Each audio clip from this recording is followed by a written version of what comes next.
4:01, and I'll call the unusually timed meeting to order. And the first item of business is adoption of the agenda. Moved by Mitchell, seconded by Finch, that the agenda be adopted as printed and circulated. Is there any discussion?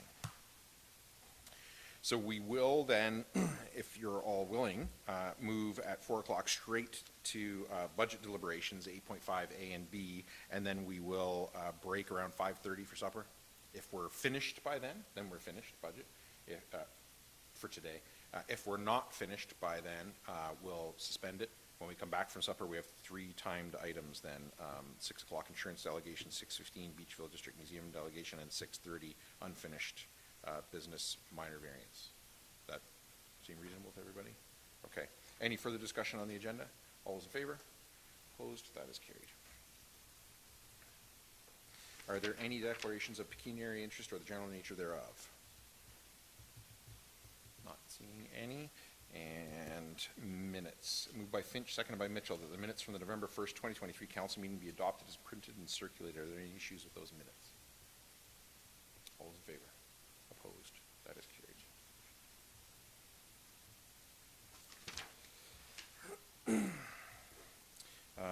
No submissions for a public comment period, no public meetings or drainage meetings. So then, as I said, we will move straight down to 8.5A, Report 2023-145 from the Director of Finance regarding the 2024 operating budget. And Diane, I will turn it over to you.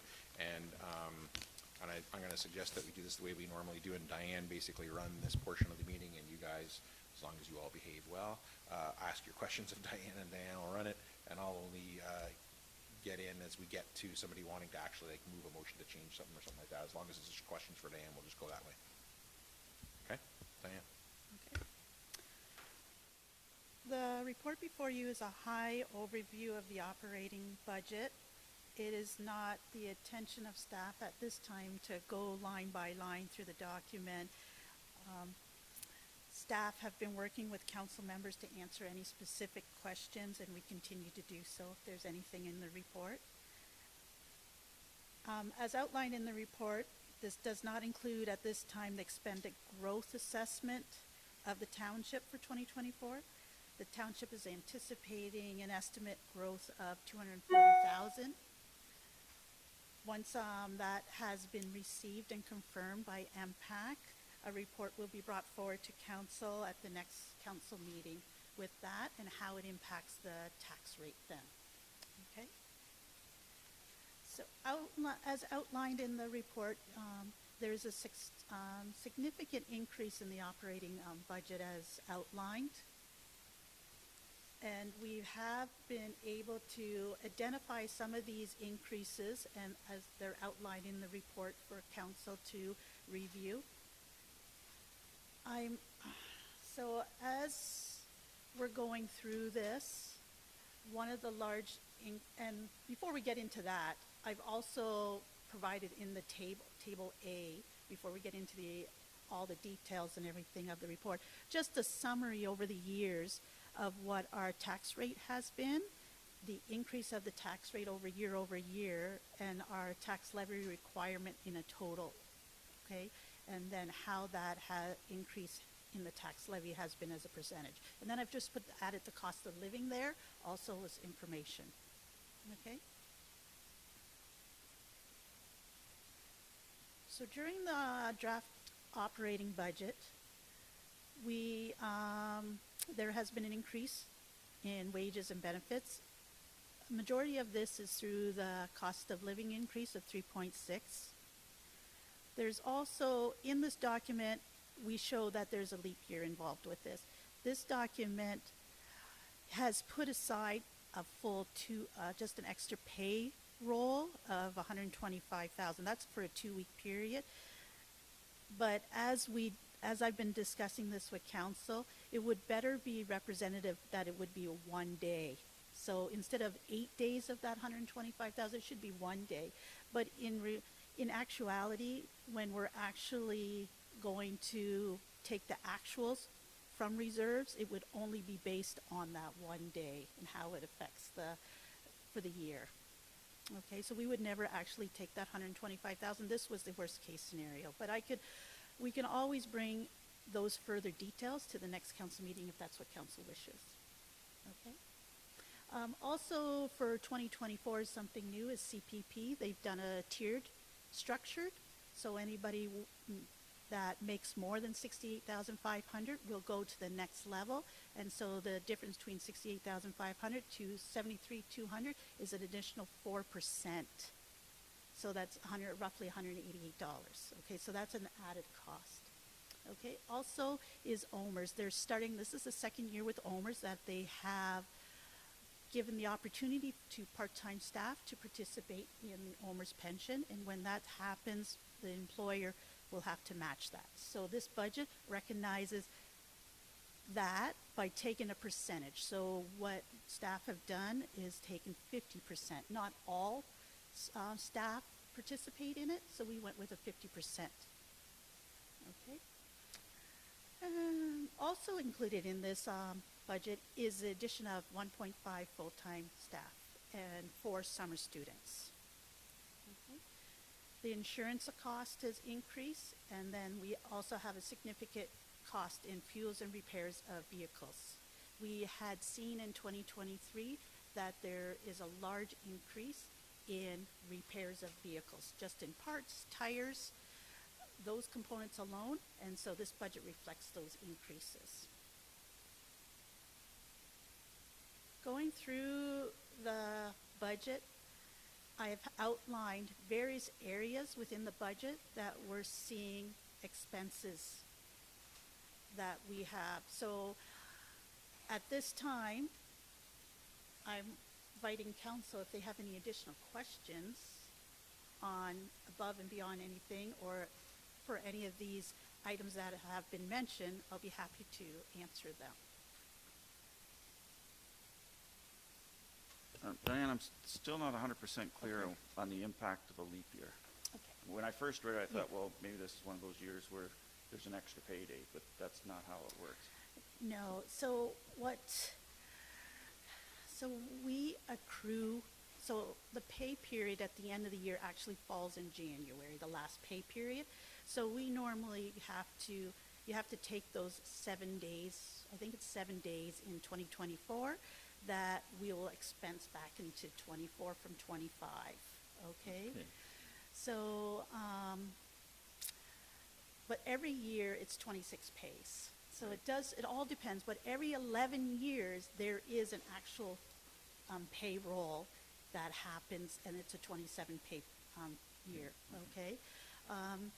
This year, when I investigated a little bit further, this year is not that year, but instead there's an actual day that we will have to pay everyone. But we also have to look at, there could be overtime for snow removal or something like else, like that could happen on that day too. Does that make sense? So the 125 is the maximum? Yes, that's. It's going to be somewhere below that? Oh, it will be. It should be 1/8 of that. Okay. But if there's also any overtime on that day to weather related, that could increase that 1/8 of that amount. Okay? Is there any other questions as we go that people have? What we can do is the various reports within the document. So the first report is just an overall summary by departments of the budget, and this is both capital and operating, okay? The November actuals are in here at this time, but there's a subject to change, of course. There's a lot of year-end adjustments to be done. The transfers from reserves have to be completed, and that's all based on actuals. So that'll be completed later on in January, February as we work through it. The second document goes further into those departments, and it's the departments within those departments. Okay, and then we go to the next one, and the next one is a detail of budget to budget, and that's of all our accounts. And this is operating, okay? So that's page 10. So this is what we're talking specifically within this report right now. Okay, and then we've just included, I've included also the capital plan, the capital budget in here just for reference and reserves for reference at this time. Okay? Yes. Not a question, but Okay. a point out to any residents that think the 7% increase to council honorarium, councilors didn't vote themselves a 7% pay increase. The technology allowance has been rolled into our pay for bookkeeping purposes. So just want to point that out to anybody that says, "Whoa, 7%, that's pretty good." That's correct. I should have run after all. I mean, they should still run.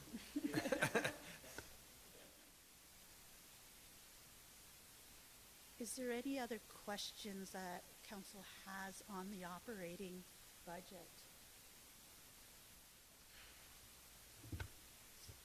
Yeah, on line items 139.15 and 43.15 has to do with the Zorra now, and it's budgeted for $1,500 revenue and $1,500 expense. So I just wondered, what's the plan going forward for Zorra now?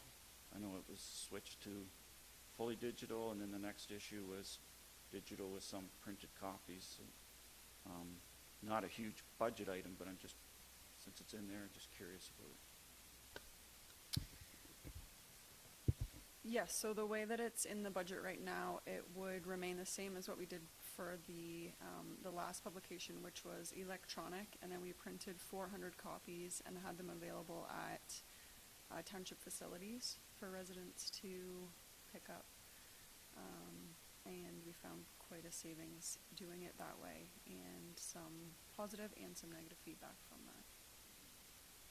So the reason I bring it up is there was some negative feedback. It was a staff decision to make the switch, and I'm sure there was good reason for it, increased cost of printing and mailing. But at some point, I'd like to see a discussion about how effective the switch was, the dollars behind it, what the other options are going forward. If that requires a motion sometime in the new year to get that report, we can deal with it then. But I saw it was in the budget, and just thought it was a point to raise.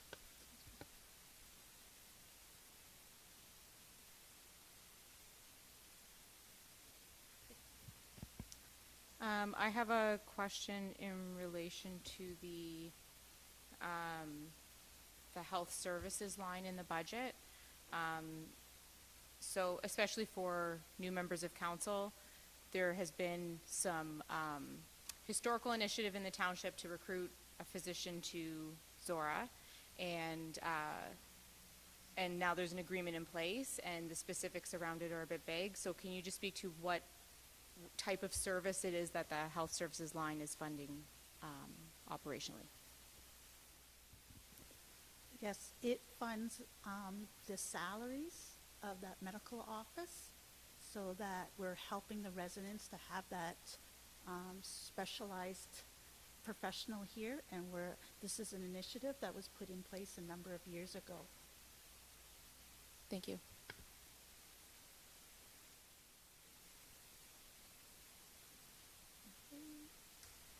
I have a follow-up on that one.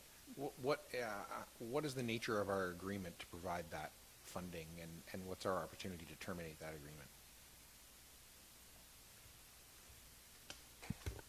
So the agreement is just ongoing from year to year. There is no end date in it.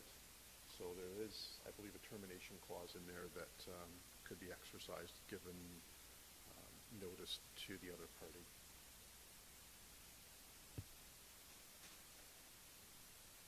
Yes. Under section 108, financial expenses, line 4342, it's consultant fees. What are those consultant fees for? We have set aside some funds for, there's the development charges study and specialty consultants for, like, we've had to deal with the aggregate appeal process, and we're set some sides for that. Also, for any future projects that council may be interested in, this enables us to have those specialized services available, funds available if we need for specialized services. And same section, line 4351, trophies, awards, and recognition, $7,000. Is it the plan, I know, to have 2 recognition nights every year? That's correct. One for, Okay. yes, staff and one for volunteer firefighters. Okay. You want to just stick to questions, or can we do comments when we're at it, or do you want to recycle back? First of all, thank you for asking that. So I would suggest that for the operating portion, that we stick to questions. There is no motion on the floor right now, so there technically isn't anything to debate. I do have motions here that you guys have signed for both operating 8.5A and 8.5B. But you can absolutely put forward motions today to change this budget. So if somebody wants to put something forward to say, delete that line or change that thing or whatever, that's in order. I think at this point, it's best if we stick to questions, but it's not out of order at any point for someone to suggest putting a motion forward to change this budget now. And then, as soon as that motion hits the floor, then you're debating. Okay. I will follow that format then. And I will make sure everyone else does too. You probably don't have to worry about it anyway. Okay.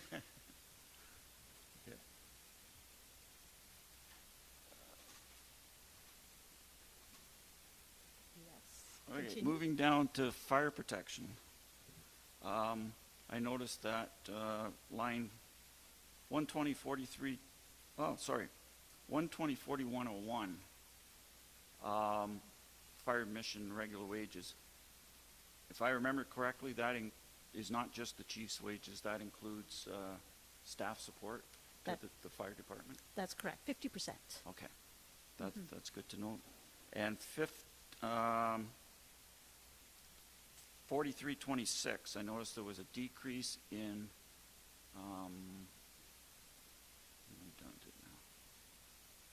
bit of a decrease in vehicle maintenance. Is that because we have 2 brand-new trucks just put into service? So expectation is maintenance will be, We've replaced 2 20-plus year trucks with 2 brand-new trucks. Our hope is that that comes with decreased maintenance early on. We're through our annual safety and service is ongoing right now, and we've asked for some really detailed records so that we can life cycle these apparatus and put in kind of a 5-year, 10-year, 15-year maintenance schedule, and then we'll be able to really accurately plan for some of these. The maintenance is important to their life cycle, but let's be really planned and purposeful with it. But yes, a decrease there. The other piece of it is we've moved our pump testing into equipment maintenance. So there's a decrease there. This is the first time it traditionally was captured under the vehicle maintenance. And then we were finding we were separating off ladders and pumps, and is it part of the vehicle or not? So we've moved that to be a more transparent capture. So that's the other. okay, that's good to know. Then that shows the value of keeping an up-to-date fleet. That there's savings on the other end of it. Okay.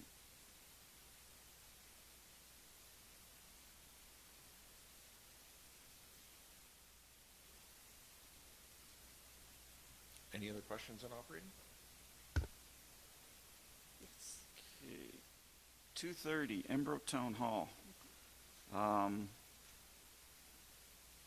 And the Thamesford Town, the Thamesford Library. They have an increase of, insurance for those is increased by 160%. Why? It's, all insurance is going up, but not by 100. This is based on the actuals, and also within the actuals in 2023, we extended the renewal date to better align with budget practices. Okay. So essentially, this covers more than 12 months then. That's correct. So what we're looking for next year is we'd like to extend it to September. So right now, the renewal is on June. We'd like to extend it to September so it lines with budget, so we have our rates at the time budget is done.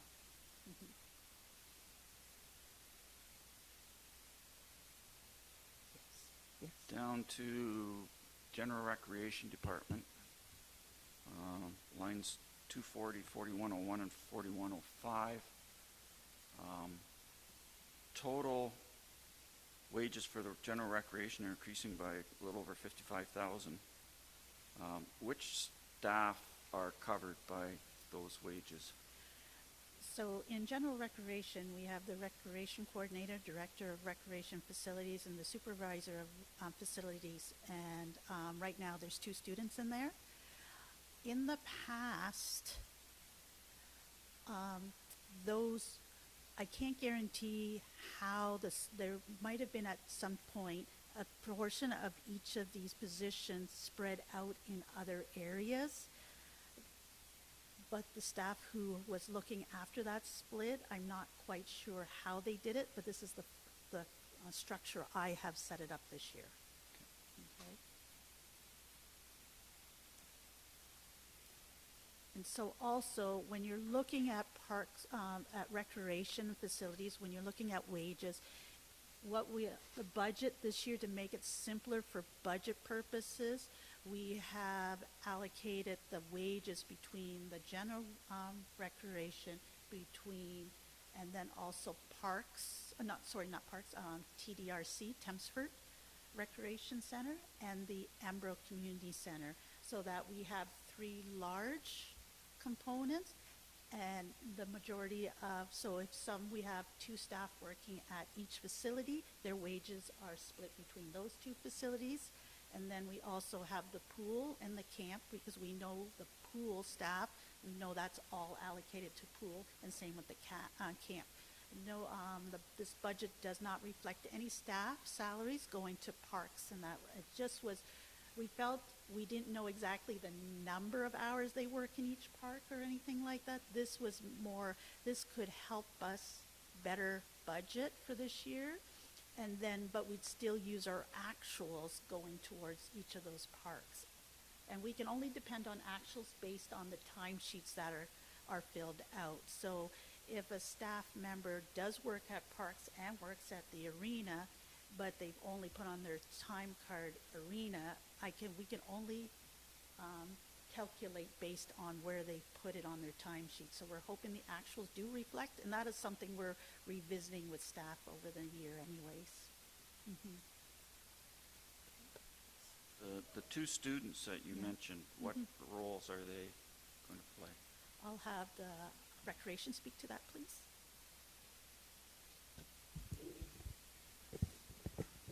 The 2 students those are the students we have in the summertime that help provide enhanced service during the summer, especially when we've got full-time staff that are on vacation. So I believe in 2023, in this year, we had 2 student positions. Okay, so those are out on the ground. Correct. Working in. Turf and field maintenance, that type of thing. Okay. Yeah. Okay.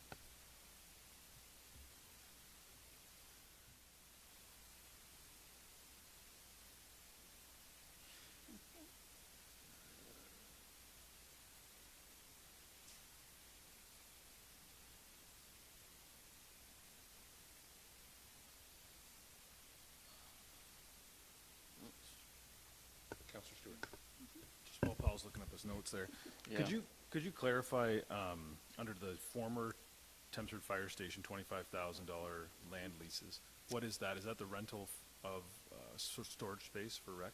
That's correct. So in the 2023 budget, we had budget for rental for facility, but we did not actually utilize that rental in 23. We instead used our facilities throughout the township for Okay. our storage.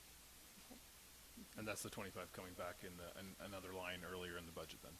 So we've just removed it Right. entirely, and instead it is in the capital budget with the 120,000 Okay. for renovation to an existing building. Right. There's another line in rental properties for the same amount. I just wondered if those. That is revenue source, and that's for the child care for the new right. facility. Okay, yep, perfect. And so that's based out on 6-month rental, okay? That's correct. Yeah.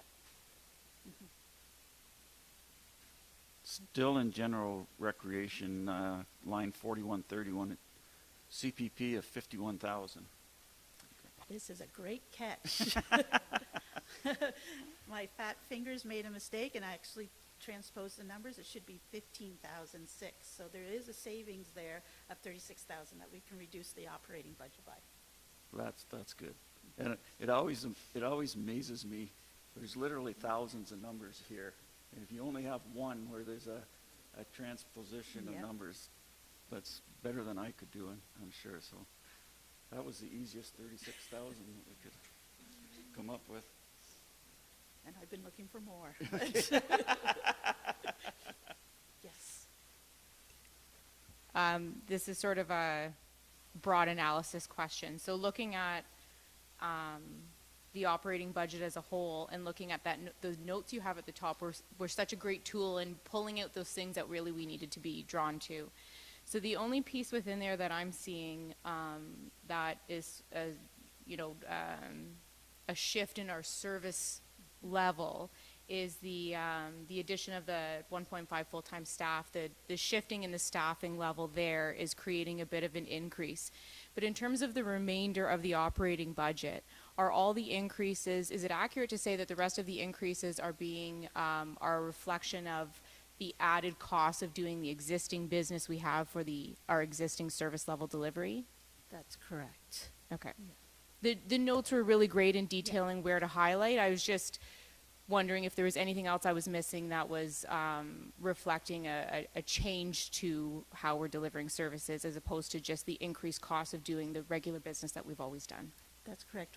I tried to put in the notes anything that was above and beyond that we hadn't done in the past, and that it was a new service or exceeds the current service that we have. So the remainder is based on the current standards that we have set and the added costs, correct? In a number of spots, it's there's expenses for grass cutting and snow removal. Are those, wherever that shows up, that's contracted out? Correct. Correct, okay.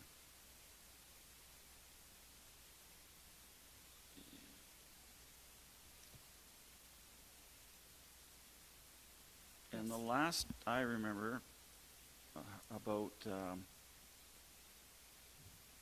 a place to store the recreation equipment in Thamesford was that we were going to rent a storage space for about $25,000, and I don't see that anywhere. So, what's happening in that situation? Correct. So that's been removed out because staff are looking at renovating another facility to be able to house that, and so the capital budget at this time has $120,000 coming out of reserves for that renovation. Okay, so are we renting in some place for Currently, $25,000 or something like? no, we're not currently renting any facility, any outside property currently. Okay. All our equipment is being housed within our properties. Okay, Mhm. that's good to know. 303 tennis courts. Didn't know we had any tennis courts. And that, sorry, I think it must have been years ago because the name just hasn't been changed. So we'll make a change and it should be Lions River Park. Okay.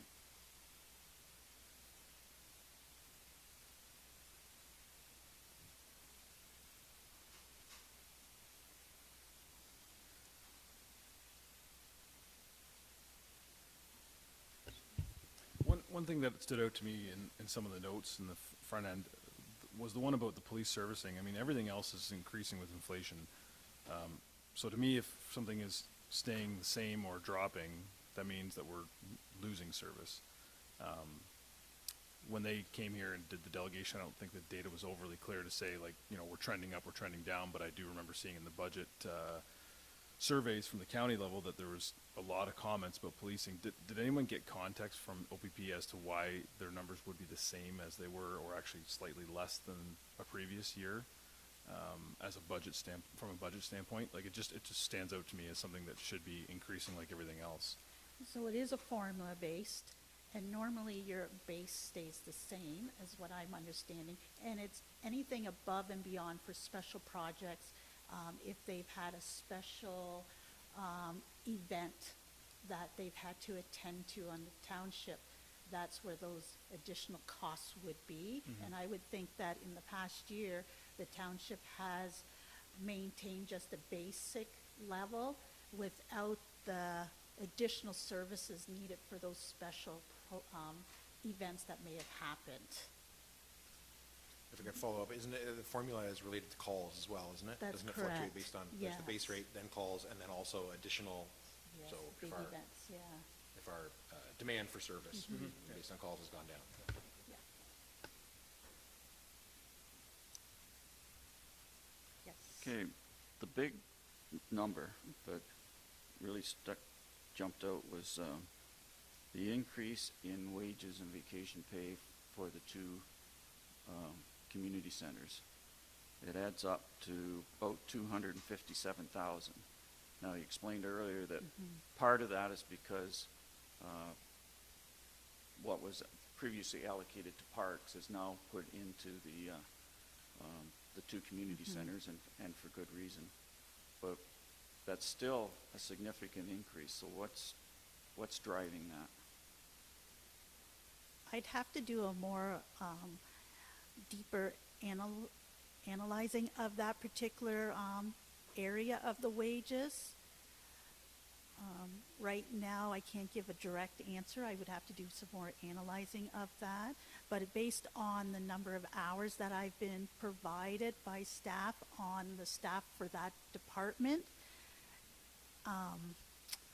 so I can't answer to the previous year on how that was calculated, because another staff had done that work. All I can speak to is 2024's calculation and the number of hours that for each staff member that they're anticipating that they'll meet, and then we base the pay on the wage on that, the number of Okay. hours. Just So, what line is that, Paul? yeah.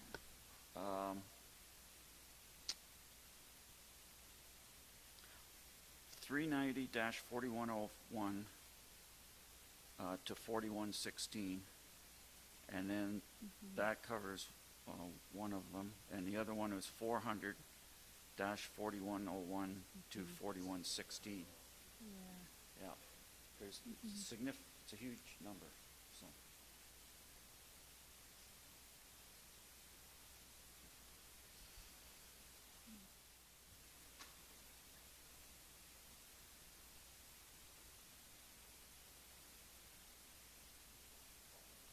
Okay, skip all the way down to agriculture and drainage.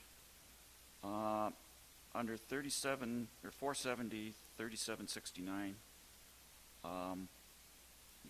there's other drainage revenue, and at 4350, it's about a drainage consultant. So is there a correlation between increased revenue and the consultant that we're hiring? Yes, so that is the stormwater management component that we have implemented, where a 109,000 is coming from the collection from taxpayers to help with the expenses on storm management ponds or anything related to the stormwater management.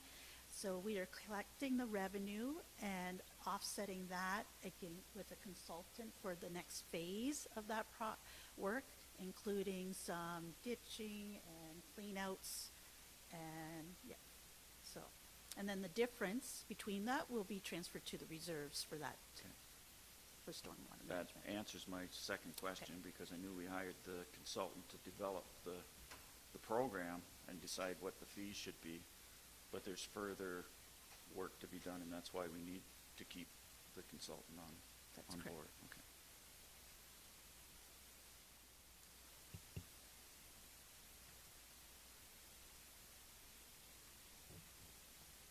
Okay, I'm getting near the end here. So 3 more to go. What's that? I'm getting near the end of questions. The comments are yet to come. Down to Public Works. 743 4301 and 4302, there's an increase in full-time wages, but a significant decrease in part-time wages. Is that entirely because we had a long-time part-time employee retire and council approved switching that to a full-time position? That explains that change? Okay. Yes, that's where we see the difference there. Okay.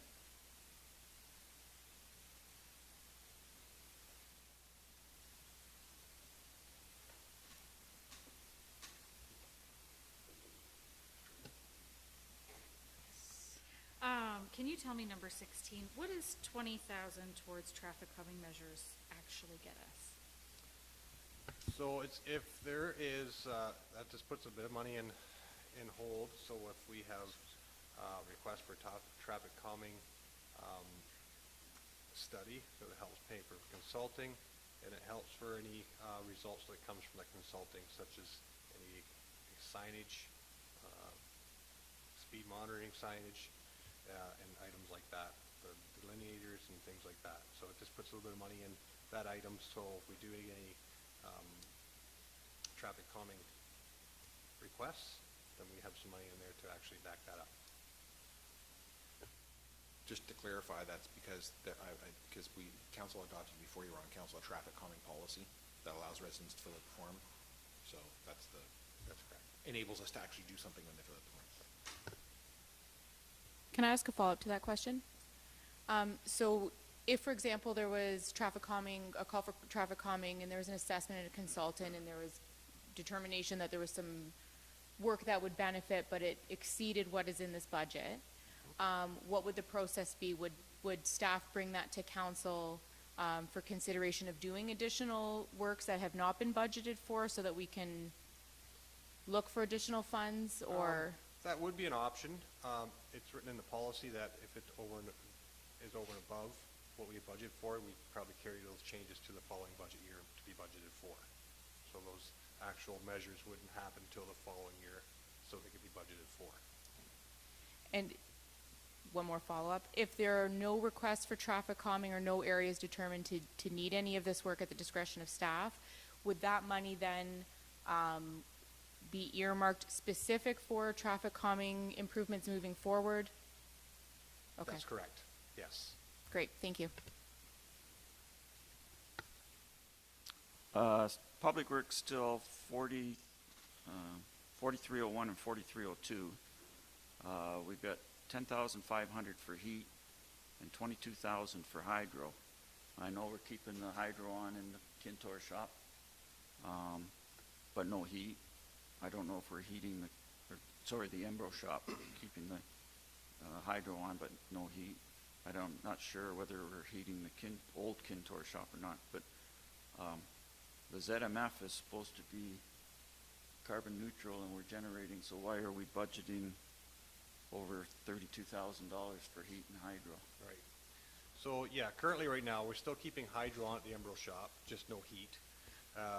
The old Contour shop building, we removed the heat out of over half the building, but we still have hydro hooked to that building. We would like to see a full year of everything operating in that new building before we're confident in setting a comfortable budget amount to pay for those costs. We know, as per the consulting's information, that we're good for 85% solar recovery, but we don't really know what our actual usage is going to be out of that new building. I think we will have a very more comfortable budget number next year. I hope it's way better than this, right? But until, we don't want to, be short to going into a year we don't know. We'll have some actuals after a full year of operation. That's fair enough. That it's kind of an financial insurance policy in case we're not producing enough. But hopefully, 100%. When Diane and I looked at it, we looked at just removing the cost for the heat and Ember shop and just putting that back in the pot. Yeah. But we thought, geez, we really don't know what this building's going to cost, right? So we thought we better just keep those items in there just for a little cushion in case. I think it's safe to say if we come to the end of the year and we've spent over $30,000 on hydro and heat after we spent $2 million on the ZMF green energy part, Yeah. we'll all be disappointed in that. Yeah, me included. Yeah. Let's hope that doesn't happen. Okay. Okay, I'm not gonna go through every piece of equipment, much as I would like to, but I noticed, just direct this to Steve, there are 3 trucks and 3 graders where you're budgeting between $20,000 and $37,000 for repairs. So is that based on historic repair amounts, or do you have some vehicles that have got some issues that you expect there's gonna be transmissions and that sort of thing that you're gonna have to deal with? No issues, tire replacements. Okay. We've seen over 50% increase in the last 2 years on tire costs. Grader tires are a good example. $2,600 used to be the norm for one tire. Now they're $5,000.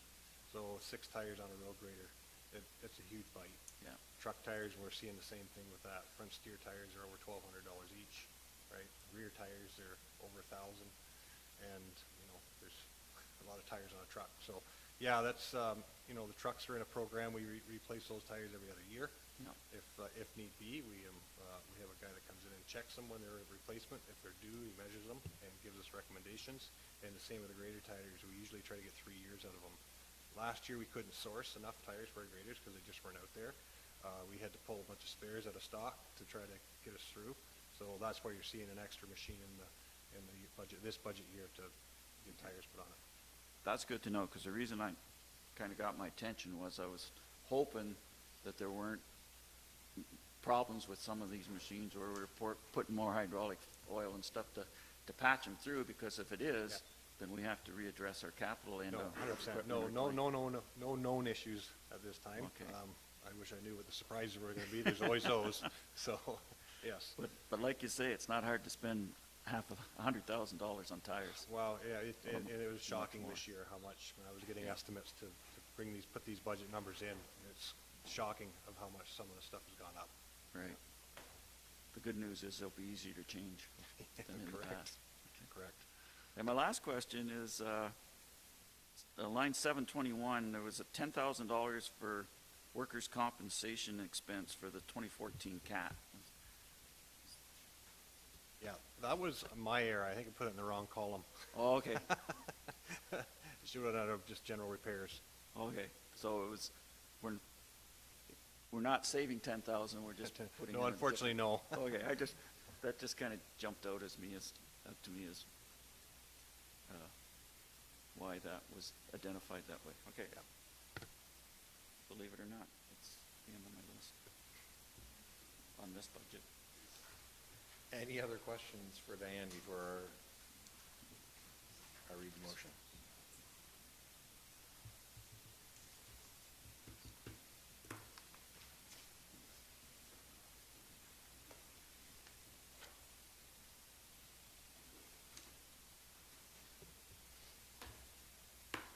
I guess I have a question, and tell me if you think this would be better asked under the next report on the draft, the overall draft budget. But it came up here that we're not renting now. The proposal is not to rent, but that to renovate an existing building, which my understanding is the Scout Hall on the North Park property, correct?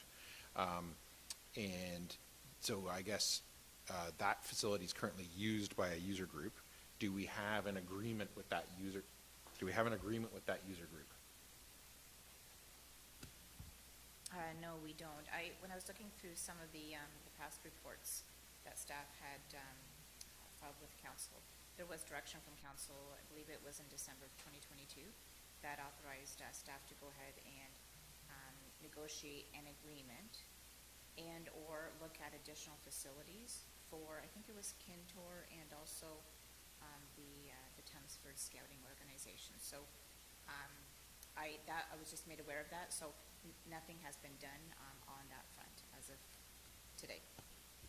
So follow up then, has there been discussions with the Kintor and or Chelmsford Scouts and any other user groups there about these plans that the hall would be renovated for storage and not be suitable for their use anymore, and about what else they might do and how the township could facilitate what else they might do? Yes, I had a preliminary discussion with the leader of the Chelmsford Scouting Organization about 3 or 4 weeks ago, in terms of our ask or desire to use the building. There was, I think this was a surprise to that individual, to be honest. And I think there's more conversations to be had in terms of what we do and how we do that. So, again, we just had that one conversation, and I do understand, I think, that council might see a delegation at a future council meeting with respect to that. Thank you.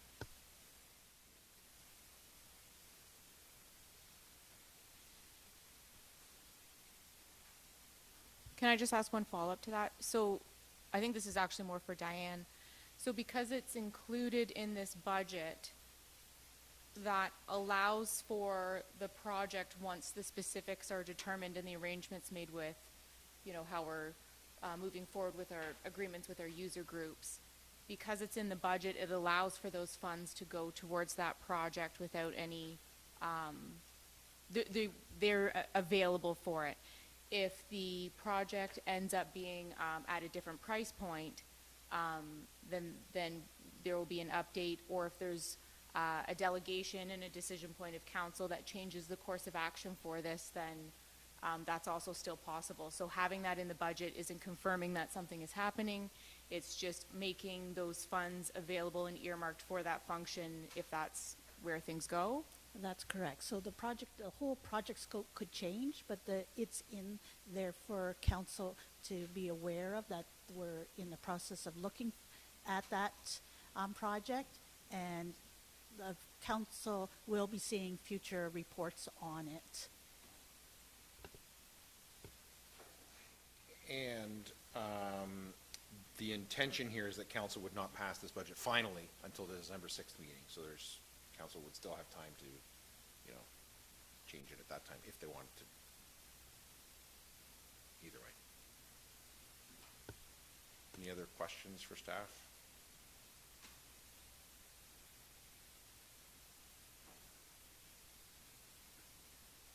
So I have two motions here for 8.5A.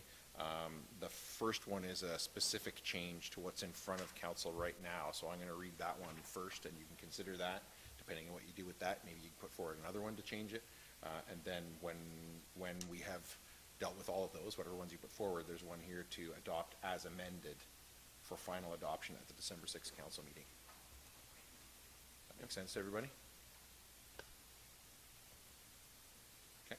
If at any point you're wondering, put your hand up and ask. I don't want this to blow by without you not getting your chance to do whatever you want to do. Okay? All right. Moved by Grigg, seconded by Stewart, that staff prepare a report reviewing the existing agreement and service level clarification in relation to the health sciences line item of the budget, and that this report be brought back to council by the first meeting of June 2024. Deputy Mayor Grigg, as the mover, do you wish to speak to that? Yeah, so there's not a heck of a lot else that I want to really dig into in this budget. From my perspective, it really is what it is. But one item that I think we've had some questions around for the last several years has been the specifics of the health services operation. I hear from residents all the time their concerns about their access to their healthcare provider and their inability to get their prescriptions renewed. This may be something that is, common within how our healthcare is right now, or it may be indicative of a service level that is below what it is that we anticipate funding. So what I'm looking for is, we're in budget discussions, so this type of a change would have a significant impact on residents, and would need some, I think there'd need to be some more robust conversations around any proposed change, but I think it is time that we get specific information that we can consider and be intentional with that endorsement of healthcare services for our residents. One of the areas of concern that I have, and then I'll keep the rest of my comments for when this report comes back, is that when you have a healthcare provider, you will not be eligible to get a new healthcare provider if one becomes available within the area. So for those patients who have a physician that they feel they're not able to get adequate access to, by us subsidizing this to provide it for residents, we're actually, there's the potential that we're actually keeping them from accessing more reliable healthcare services. So I would love to have a closer look at that. I picked the meeting in June because I thought that gave adequate time for staff to work on it and still gave enough time ahead of next budget that if we're looking to make any changes, we can start those conversations with all involved at a decent time. Councillor Stewart, as the seconder, do you wish to speak to it? Anyone else? I don't know how I'm going to vote on this, because part of me would just strike it right out of the budget right now. I've heard from so many residents that they just don't get the service, and I think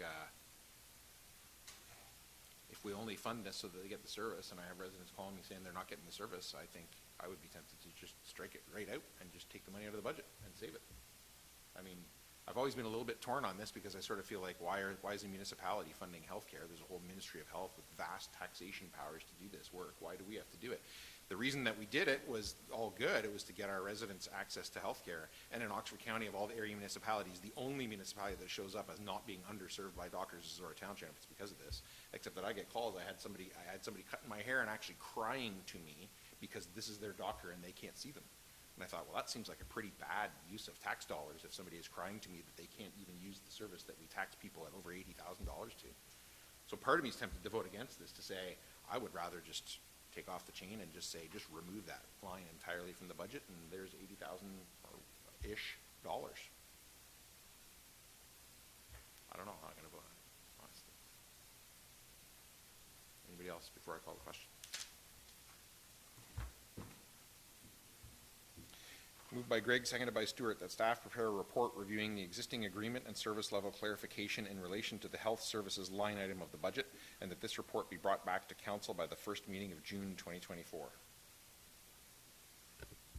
Yeah, I've always been not over enthusiastic that we're, as you say, kind of subsidizing something that's not really our responsibility. I don't know how far back this goes. It goes before the previous council. I don't know if it was before the previous council. But it's one thing to subsidize something as long as people are getting the service. If we're subsidizing something and the people aren't getting the service, then what benefit are the residents getting out of this, the money that we're putting into it? So I would think a report into this after many years of just going ahead and doing it, because who wants to vote against health care? But I think it's a time that we do need to take another look at it, and that if the residents are not getting what we intend for them to get, it's time to review it. Anyone else before I call the question? All those in favor? Opposed? It's carried.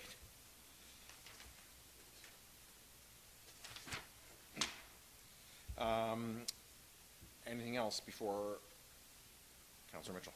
I've got two items that I'd like to talk about. I don't have a motion. Do I require a motion to? Okay. Okay.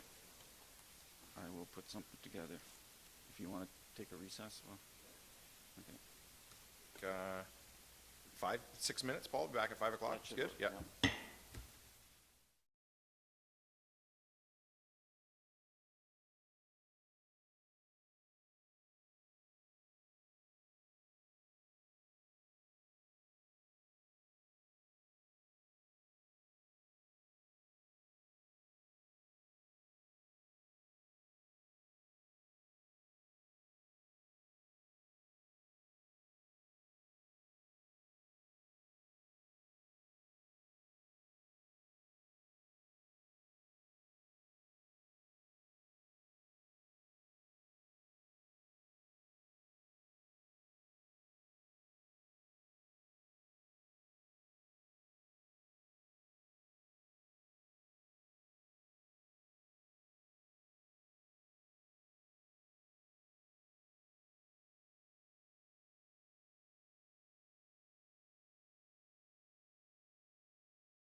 Just,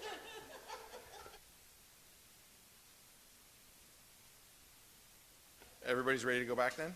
Maggie, we're good?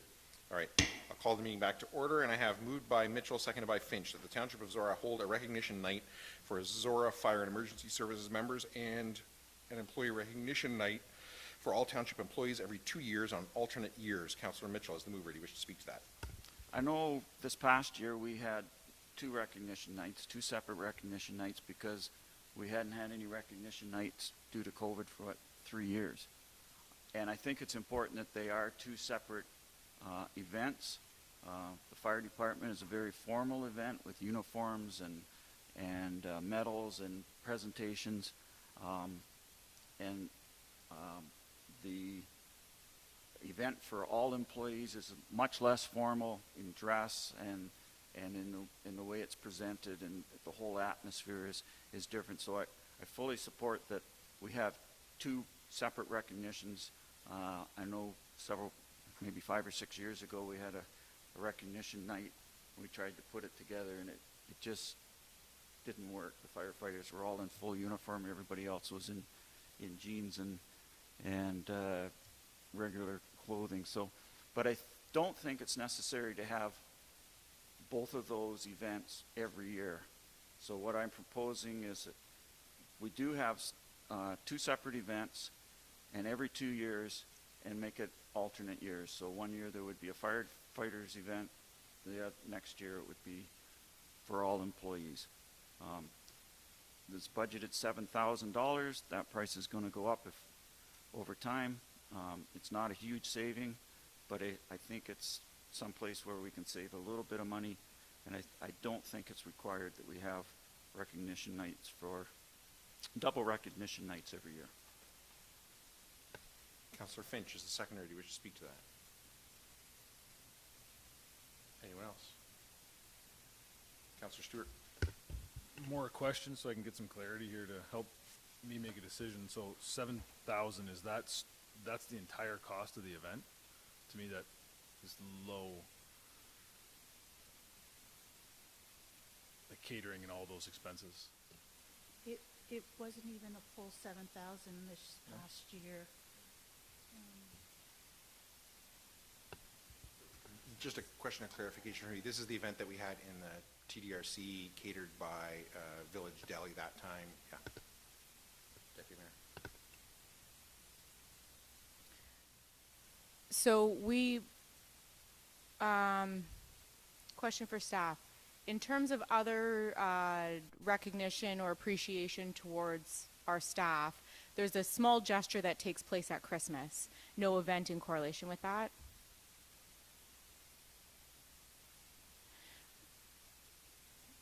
You've already read a motion? You read a motion, I can speak to it. Okay, just wasn't sure.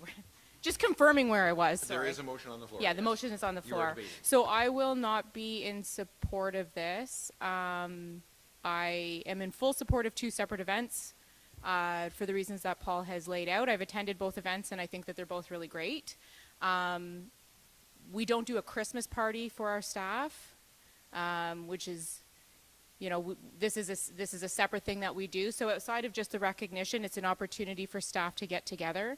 The fire department has some opportunities through group training where they've, you know, formed relationships that they historically haven't had so much. But across the municipality, I think any opportunity for our staff to spend time together and get to know each other in ways that, you know, from facilities to departments, we don't all have those opportunities in our daily operations. I think it helps the morale of staff. For the $7,000 for what they collectively do for Zorra, I would prefer to just keep the event in as an annual event. Anyone else? Councillor Stewart. Yeah, and that's why I was trying to clarify the 7,000. And if that's the price tag to hold two events per year, or roughly there, and I think it's totally worth it. I know, you know, there's staff changes every year, you know, and you can't pick a frequency. I mean, it just happens to be a year right now, so changing it, you know, would have to come with some strong reasons behind it. But I think when new staff are added, both, you know, staff in in Zorra or in the fire service, I think it's important for them to feel immediately welcomed. I guess we could make arguments that through COVID there was less events like that, but I also think we're probably not really sure how much that's truly affected everyone in terms of morale and you know, getting to know your coworkers and so forth. So for that minor expense, I would prefer to keep it the way it is. Had this been some, you know, downtown London affair where we're spending $50,000 on a dinner, totally different story, but it's not. Anyone else? I won't support this. It's basically if at $7,000 we change it to every other year, it's a $3,500 savings on an annual basis. And to me, if it was $3,500, if that was spread out over all our staff as a raise, it'd be what, like 0.00 something of a raise, and we would all just give it automatically without even scrutinizing it, I think. But I think that this has the potential to have a much bigger impact on our employees than a minuscule raise in terms of camaraderie and reinforcing a value to the township. And I know the events that I've been to, like from the first one that we did was 2019, right before COVID was the first one of these that we did, right? We did one before COVID, right? In Embro, yeah. I mean, I'm going to just be honest, I loved that. It was awesome. And I really missed it during COVID. And then the first one we did back again was great again. And I think the feedback that I got from employees was fantastic. And I think I hadn't thought of that aspect, that there's turnover, and probably going to be more turnover in our staff in the next few years than there ever has been before. And I think this is a great opportunity to get people together and break down silos and all that kind of stuff. So honestly, if it said, let's do 2 a year, 14,000, I think there's absolutely value to residents in doing that, in the increased morale of our staff in doing it. So anybody else before I call the question? All those in favor? Opposed? That is defeated. And have another one, moved by Mitchell, seconded by Finch, that because the increase in wages, vacation pay, and employer contribution for general recreation and the TDRC and ECC staffs total $327,640 in the proposed 2024 operating budget, equaling 40% of the total operating budget increase, staff provide council with a report detailing the reasons for this increase at the December 6th, 23 council meeting. Councillor Mitchell is the mover. Do you wish to speak to that? Okay, the motion we just defeated was small potatoes. This is big potatoes. And when I first looked at the increases for wages and vacation pay for the two community centers, holy smokes. And then look further, and some of that was because of the transferring of what was previously the parks budgeting into the two community centers. But so I looked at general recreation and the two community centers as a whole. I didn't include the pool or the day camps in that, because the increases in budgeting for them was minimal. But the totals for the three categories that I looked at was for wages and vacation pay, the increase there is $269,000 and $269,079, which is a 43% increase over 2023 budget. Now, I know a portion of that is because of the 3.6% raise due to CPI. A portion of it could be because of people going up in the pay grade on the salary grid. But there's also an associated total increases in employer costs, and that came to $58,861, or a 48% increase. And part of that is because of the changes to CPP that Diane talked about, and also because part-time employees are now included in OMERS, so that means our contribution goes up for that. As I said, that represents 40% of the total 814,000, and a 43.7 increase over the 2023 budget for labor in those three categories. Now, we did have a staff proposal few meetings ago to add 2 summer students, plus adjusting some part-time and full-time positions. And the estimate on that was $65,500 plus benefit, so somewhere in the range of $75,000 to $80,000.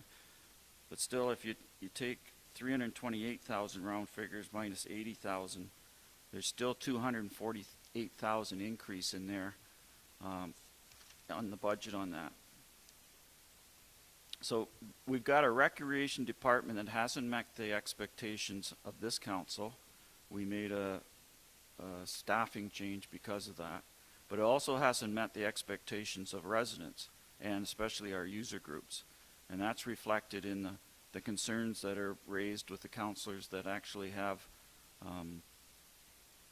recreation facilities and programs in their wards. There's also a survey attached to the fees report, which we'll be looking at later, which was quite negative responses to the questions that were asked. And although most of the responses were about the cost of things, I think people would have better response if they felt they were getting good value for the dollar spent. So before we approve such a significant increase in dollars towards the recreation center, I think we need some answers to some questions, and I would suggest those questions include: what level of service do residents expect? What level of service is the township providing? Why is there a gap between service expectations and deliverance? How can we narrow that gap? And can the township afford to meet residents' expectations, or is there an acceptable compromise? So the motion is a report to give us more information about why we have such a significant increase. My gut thing was to make a motion to say we got to chop 150,000 or 200,000 of that, but I don't think that's the responsible way to go at it. I would like to see more details of why we're adding well over $250,000 to this department, and if it's justified, then when we meet again to discuss the budget further, then we can approve it if that's the feeling of the council, or we can pare that down a little bit and there have a potentially significant impact on the total operating budget and the tax levy. Councillor Finch is the seconder. Do you wish to speak to it? I support Paul's motion. I think getting more information versus just cutting it right out is a great idea. We want to make recreation better from what residents have received, so if we can hammer down on what that looks like, that would be great. Anyone else? Deputy Mayor. Question. Sorry, I'm making notes as you're talking because I'm trying to understand what exactly we're looking at here. So in terms of the 43% increase in wages in the 3 categories that don't include pool and camp, like what lines in here are we adding up and comparing them to what previous year lines? I'm going to have some questions for staff, really, is where I'm going with this, because Paul has identified CPP changes, OMER's contributions as accounting for some increase, the 3.6% raise as being a portion of why we would see an increase, as well as the potential for staff moving up in their pay grade categories. So what I'm going to be looking for from staff is, are there any other areas of how this is being divided out, how it is accounted for this year versus previous years, where there may be reductions in certain areas, and that's why we're seeing increases here, separate from just the staffing level piece of the roughly $75,000 to $80,000 that we were anticipating seeing here. So I know I started with a bit of a question for Paul, so if he wants to answer that, if then we'd be able to get anything from... So what I added up was for the 3 categories: general recreation, Thamesford District Recreation Center. What line numbers are we looking at? I don't have... I'm just trying to find it here on my... 390 is Thamesford District Okay, thank you. Recreation Center.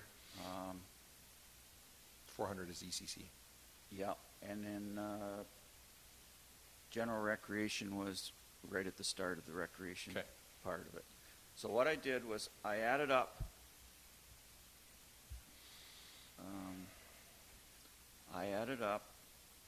regular wages, part-time wages, and vacation pay for 2023 and 2024.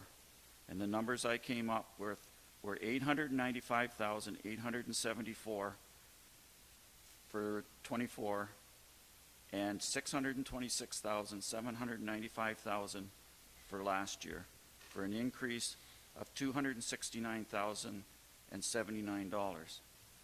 Then I added up the lines CPP, UIC, OMERS, EHT, workers' compensation, group insurance, and I believe there was something on clothing allowance in general recreation. I added them up. That was 181,811 for 24 and 122,950 for 23, for an increase of 58,861. So when I added those two numbers, the 58,000 and this 269,000, that comes to $327,640. And that is a 43%, 43.7% increase over the 2023 operating budget in those categories. I don't have that total number in front of me. So that's how I came with the numbers that I presented. So then I guess what I'm looking for is, of the categories that he hasn't captured, are there any other spaces that are seeing decreases? Or is all of this being captured by 3.6% raise, CPC changes, CPP, OMERS contributions, increase to clothing allowance increase, staffing level comparable of $75,000 to $80,000? Is there any way that we were accounting it where there's certain other, where there's other categories, like we used to account for it this way, now we're moving how we're organizing it, so there's decreases somewhere else that are creating a net impact different from how Paul has it framed at the 43.7% increase? There are a few other departments that there's no wages being allocated to right now, because they're all within those two, either 390 or 400. Okay, so and I'm being happy. I think it is a need for staff to bring forward a report that provides you with that information. I think it's easier than having that verbal discussion right now at this time. Mm-hmm. Would it be possible for December 6th? Absolutely, yes. I think there's a combination of factors. I think it's taking a look at changing the different cost centers where we're charging the salaries, in addition to, I think we've just done it differently than how it was done previously. But absolutely, we can get a report back for December the 6th. And I'm very happy to hear that from Diane and Michelle, that information can be available at their next meeting, because somebody is going to look at this and say, holy smokes, that's a lot of more money we're spending on our recreation. Why? And we can't, right now I can't explain to them why. Did we hire a whole bunch more people? We have some reasons, but we don't have enough reasons. So that's all I'm asking for. And just as a note, staff also looked at the service levels, and the service levels may have increased within this budget to ensure that we were meeting everything that staff needed, to ensure that the service was being held to the standard that council wanted it. And it's not part of the motion, but the other thing that struck me, and my original question to you is, Diane, was we're increasing this hugely with zero increase in revenue.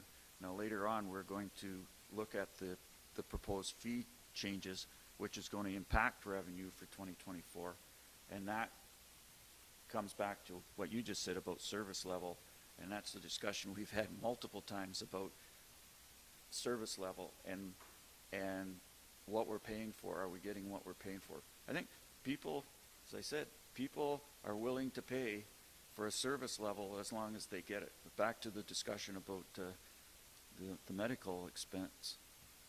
People will pay. We can justify it, but we don't have the information, and apparently that information is available. Anyone else? I'm going to read it again and call the question. Moved by Mitchell, seconded by Finch, that because the increase in wages, vacation pay, and employer contribution for general recreation and the TDRC and ECC staffs total $327,640 in the proposed 2024 operating budgets, equaling 40% of the total operating budget increase, staff provide council with a report detailing the reasons for this increase at the December 6th, 23 council meeting. Any further discussion? All those in favor? Opposed? That is carried. And are there any other changes for 8.5A right now?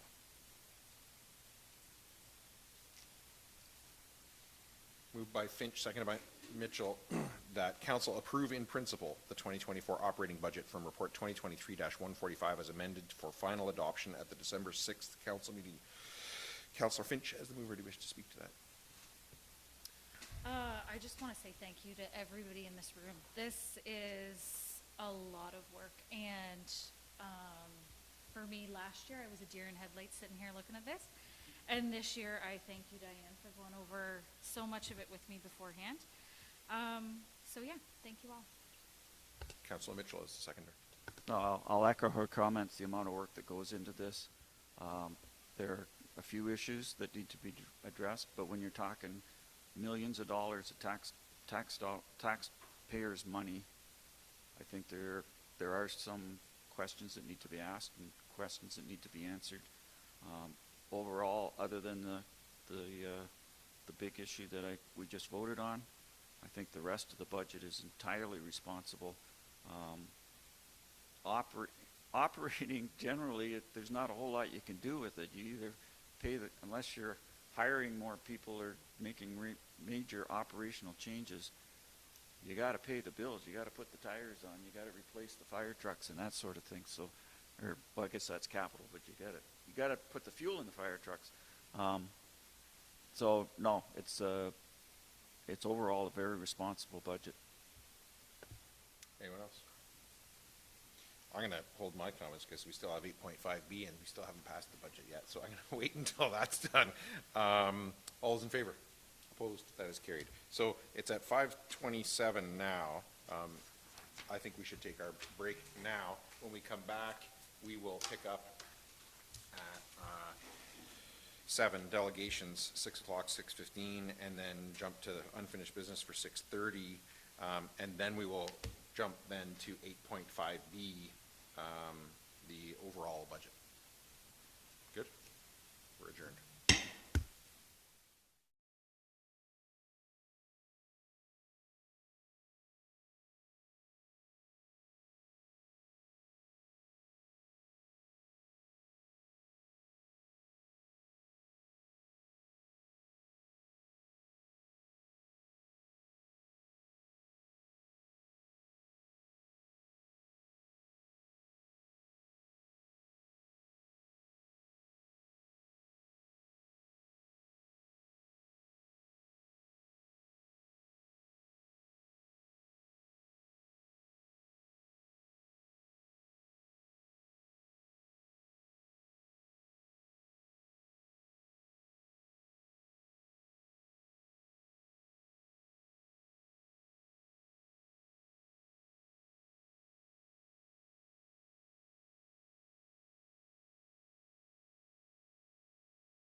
6:02, we'll call the meeting back to order, and we are at item 7A, delegations, and Marc Seguin, McFarlan, Rowlands, insurance brokers, renters insurance for booking facilities. I will turn it over to you. I will remind you, as I do all delegations, assume that council has done their homework and read your presentation. So you don't need to read to us, and you can highlight whatever you think is most important that we know from your delegation, and then I'll ask them for questions. All right, fair enough. Turn it over to Evening, you. everyone. And Marcus, well done on my name. Everybody calls me something different, so I appreciate that. So Michelle has asked me to come over here and speak about event insurance. She said I have about a half hour to talk about it. Is that correct? No, 5 minutes? So anyway, I'm just going to jump. We're not even going to go through this. I've given everybody here a certificate of insurance. Is everyone aware of Calithumpian? Yes? Yes? You've been there? I've been a bartender there a few times, so I probably kicked you guys out. But anyway, just think about all the moving parts on the weekend of Calithumpian. So we have beer tents, parades, events, animals. What can go wrong there? Anyone? Anything? What can go wrong? Bouncy castles. Bouncy castles. Never. What could go wrong? What? Injuries. And how would injury happen? Bouncy castles. Okay, very good. Also, it's been known that bouncy castles do fly away. Have you heard of that? There was a lawsuit for that. They weren't tied down properly. Beer. Does anybody know that something could happen with beer? Michelle? No? All right. Anything, water toys. Fire chief, things could happen with water, correct? Yes? So, what I'm here to just, oh, what? I like her already. Yes. Yes.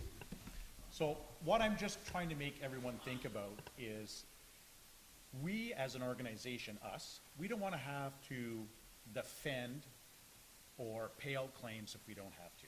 So it starts from the big mothership being you guys. Anybody and everything that comes into your path that either rents, leases, borrows, whatever, they should provide proof of insurance, adding on Zorra Township as an additional insured.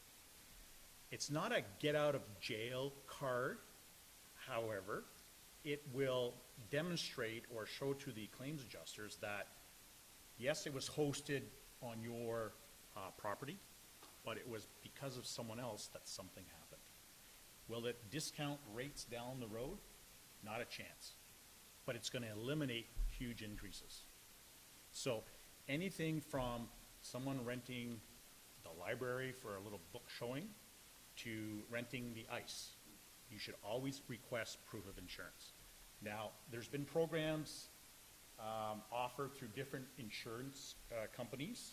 Just most recently, within the last 2 years, the cooperators have offered a program called Duo, and it's something that anybody that's coming to use one of your facilities can go online, they can order it, a certificate gets posted, and you guys are named as additional insureds.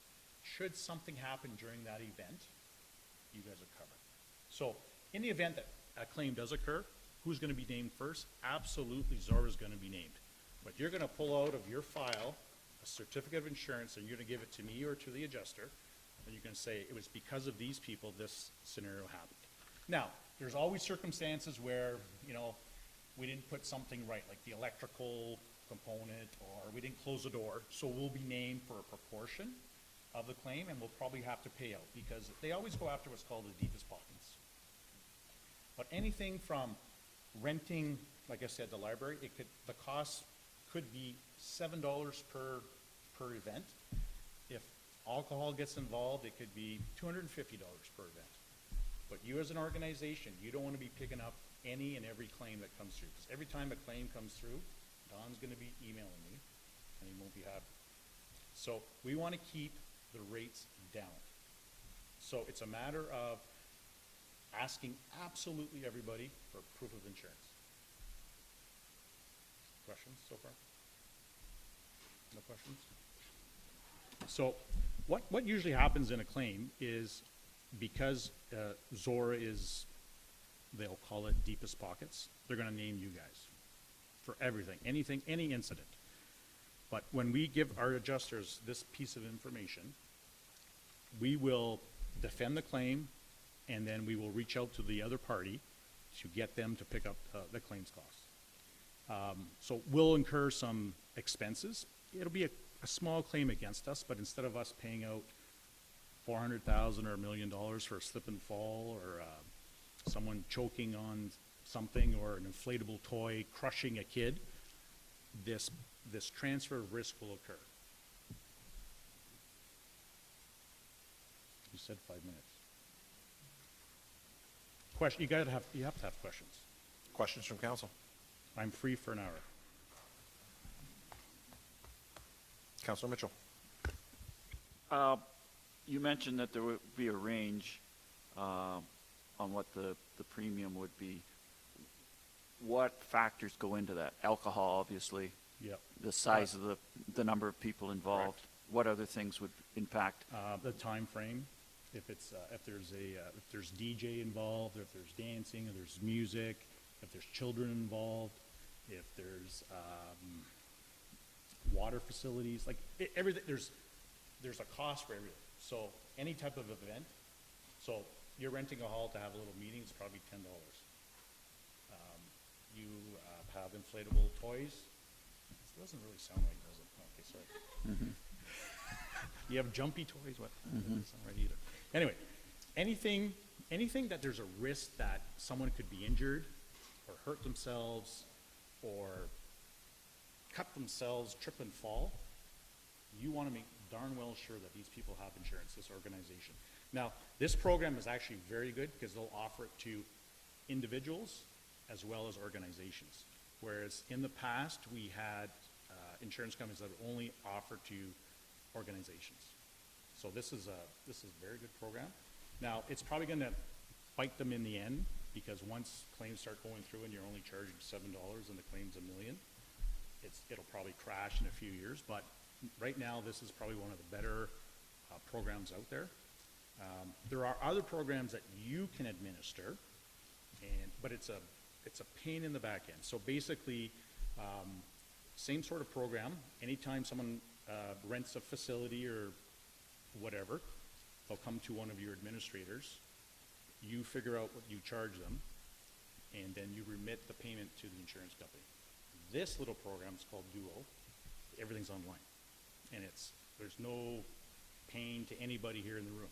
It's basically, they go online, they provide you a certificate of insurance, adding Zorra Township on as additional insured, and you guys are covered. Yes, sir? Deputy Mayor? Within this program, so you said like individuals or organizations. So if there's say like a small organization, like the Township Lions, so they rent the hall frequently for small meeting groups. So it would be in the $7 to $10 range type of costing. Would they be renting it individually each time they're doing that, or is there a product within this program that allows for them to get the year in a way that would either provide some savings or at least like an equitable cost estimate? Well, the Lions Club should have their own insurance as an organization, so they should be provided. If the Lions out here is renting or borrowing or leasing any of your equipment or facilities, they should provide you proof of insurance. But this program is such a minimal cost to each event. If I were to compare, so let's say through the Duo program and other facilities, let's say $7 to rent this facility to have a meeting. The other program is about $25 to $50. And you're administering it. You're looking after the payment. You're sending the payment to me to send off to the insurance company. This little program, it's self-administered. It's just anyone who wants to rent a facility, they go on the website and they order what they type in what they're doing, and they issue a certificate. It's fantastic. I wish we would have done that, really. Yes, sir? Who's policing whether the coverage is adequate for what they're doing, and who's at risk if they don't do what they say they're going to do? Great question. So it's only as good, it's not foolproof, right? So it's only as good as what people input. But if you get your certificate and you have questions on it, you reach out to your broker. You say, Mark or whoever, Sundar, is this adequate? Because if they're having drag races and they're talking about, you know, a birthday party, two different things, right? So they're paying $7 or $250. But anytime there's questions, you reach out to me. That's what I'm here for. So here's an example of Californian, and the reason I brought it is, you know, they have it every year, and it's a great thing. But all moving parts, if there's a claim, you guys are covered. And there's a lot of moving parts. And you got to just think about, you know, the beer tents. Like when I first started, it was on the Monday, and people would drink excessively from like 12 to 5 o'clock on a Monday. How would they get home? There was no Uber back then, right? So you guys were covered. So for staff to look at that, I mean, they could forward it to you guys to look at for sure, but every event that's gonna be renting these spaces, under that description on the insurance certificate should generally talk about what is happening so that they can match it up. Yeah, so if you're renting out the rink for skating, it should say on it, you know, Marc Seguin renting for family event for skating only. Well, if there's beer on the ice, that's a problem. You know? You're only allowed 2 questions, Paul. You're in the wrong place for that. Wrong guy, So- too. What's that? Wrong guy, too. So as far as our staff administering it, sounds like when somebody says, I want to rent a facility, all they have to do is say, okay, you require insurance. Here's how to acquire it. Yep. And then you have to give us proof of that insurance before we confirm the booking. And that's all there is to it. Absolutely. Unless we get one of those strange ones where Yeah. we think somebody's trying to pull the wool over our eyes. Yeah, so there's 2 ways of doing this is, and I've done this with other municipalities. It's, you pay a deposit premium based on your average renting abilities throughout any given year. So let's say you paid $1,000 up front. And as people come through and who's ever looking after the bookings, they would charge according to, you know, baseball party, whatever it is, marriage, stag and do, buck and do, whatever. You collect the premiums, we'll issue the certificate. But it's a back and forth stuff. This dual thing is you say you tell this person or their organization to go to the website, they do it, they issue a certificate. They can't use it until you have it. And I know for years, like a lot of municipalities haven't done this, but unfortunately we're becoming very litigious. Recession times are coming through.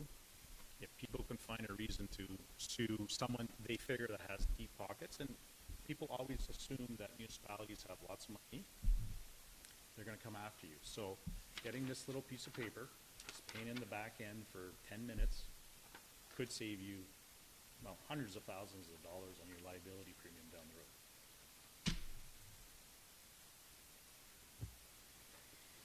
Any other questions? There's got to be others. Diane? It seems like that's it. Thanks very much. Appreciate Okay. it. All right. And next up is Sidney Williams from the Beachville District Museum, 2024 budget. Yeah.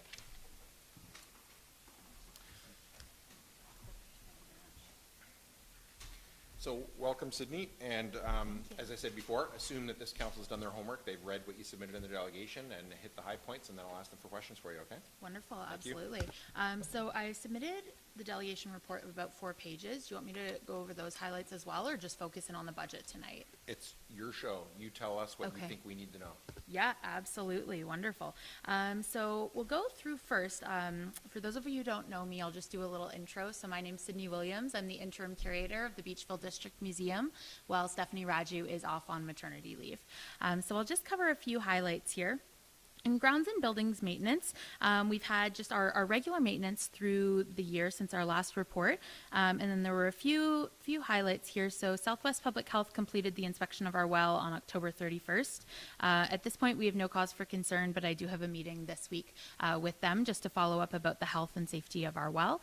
As well, the repairs to our second floor balcony began on November 2nd. So this project is jointly funded by the Historical Society and the museum. So that's the 2023 project. And while it was supposed to be completed by November 10th, as we all know, contractors rarely meet those deadlines. So we're looking to push a little bit farther, and that will likely be completed by the end of this week. If not, it'll be completed next week, I'm told. So I'm staying on them about that one. We want to see that done before the snow flies. In collections management, a few highlights here. While we've been digitizing our catalog records, we have added 487 new records since the start of 2023. A big project that we've taken on that isn't necessarily highlighted here is the task of completing the photography of our collection. So when the inventory was initially done, everything was located and we had no major issues there. But we do have still about 3,500 artifacts in the museum that remain unphotographed. So that's an issue because we need to know what those items look like so that we're not having to pull everything from storage every time we need to access them. As well, photographs allow us to establish a baseline condition for a lot of our artifacts for tracking purposes in the future. So that's a project we've undertaken this winter, and we hope to see all of those items photographed by the end of the season, and we'll see how far we get on that. Those things tend to take us a little bit longer, but we're hopeful that we can power through there. So we've had a number of programs and events that we've attended, and you've seen those in my report. A few highlights there. The Historical Society held their annual barbecue on August 11th, so we had just over 160 tickets, and I know Mayor Ryan was in attendance because we shared a tweet that he posted, and our board loved to see that. So that type of content always comes out of our events, and so it's really nice to see that community involvement in addition to the revenue stream that we see there. On October 31st, we hosted our first Halloween event in the program room. This was very well attended. We haven't previously held an event like this, but we've had just a wonderful community response from families in the area. So that was excellent, and it looks like we'll proceed to hold that again next year. Our grants and major projects, so we've continued to move forward with the ISIP infrastructure grant. So we've been working on the barn number 2 floor resurfacing. That's a project that's been funded by the ISIP grant that we received in 2019. So the reimbursement claim for those funds has been submitted, but we haven't yet received it. So that $18,500 is still receivable, and we hope to get that in by the end of this year or Q1 2024 at the latest. And then lastly, we've applied for a new staffing grant through the Ontario Trillium Foundation in the amount of $53,800. So that position, I'll back up a little bit. We've been fortunate to have a staff member on site, a second staff member on site that was approved starting in February of this year. We've had 2 full-time staff, and that has been just an astounding asset to the museum, to both our community outreach projects and our revenue income. So we've seen that definitely spark some additional opportunities for us, and so we're hopeful that through the addition of a 3rd position, we would be able to continue to expand our staff and thus continue to expand our efforts in the community.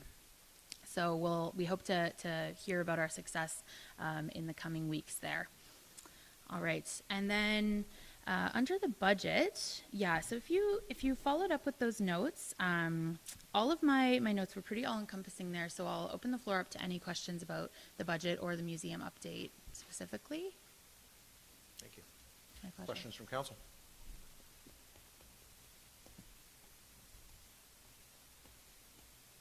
Doesn't look like it. Okay. I would take that they're all well informed by your delegation materials. Wonderful. I'm happy to hear that. All right. Thanks very much. Thank you so much. We got 9 minutes now. We got 9 minutes. Which one?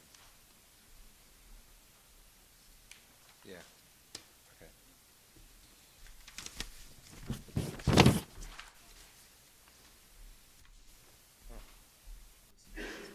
Okay. We can still, yeah.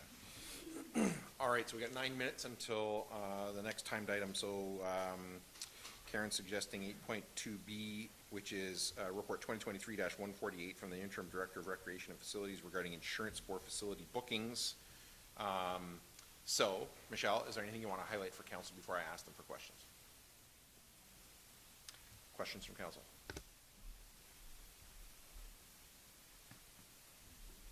Councilor Mitchell. Okay, we're 8.2B, insurance. Yep. I want to make sure I'm on the right page here. What's our policy as far as insurance, renters providing insurance at this point, up until now?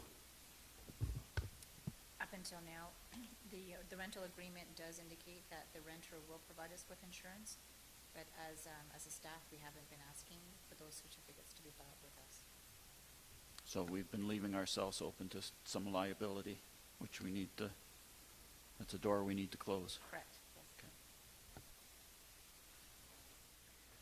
Any other questions? Moved by Mitchell, seconded by Finch, that council approve the provision of insurance by renters for all municipal rentals and direct staff to make it a requirement beginning January 1st, 2024. Is there any discussion?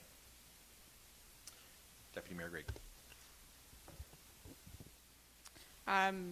It was really helpful to have the presentation and that opportunity to ask those specific questions. I'm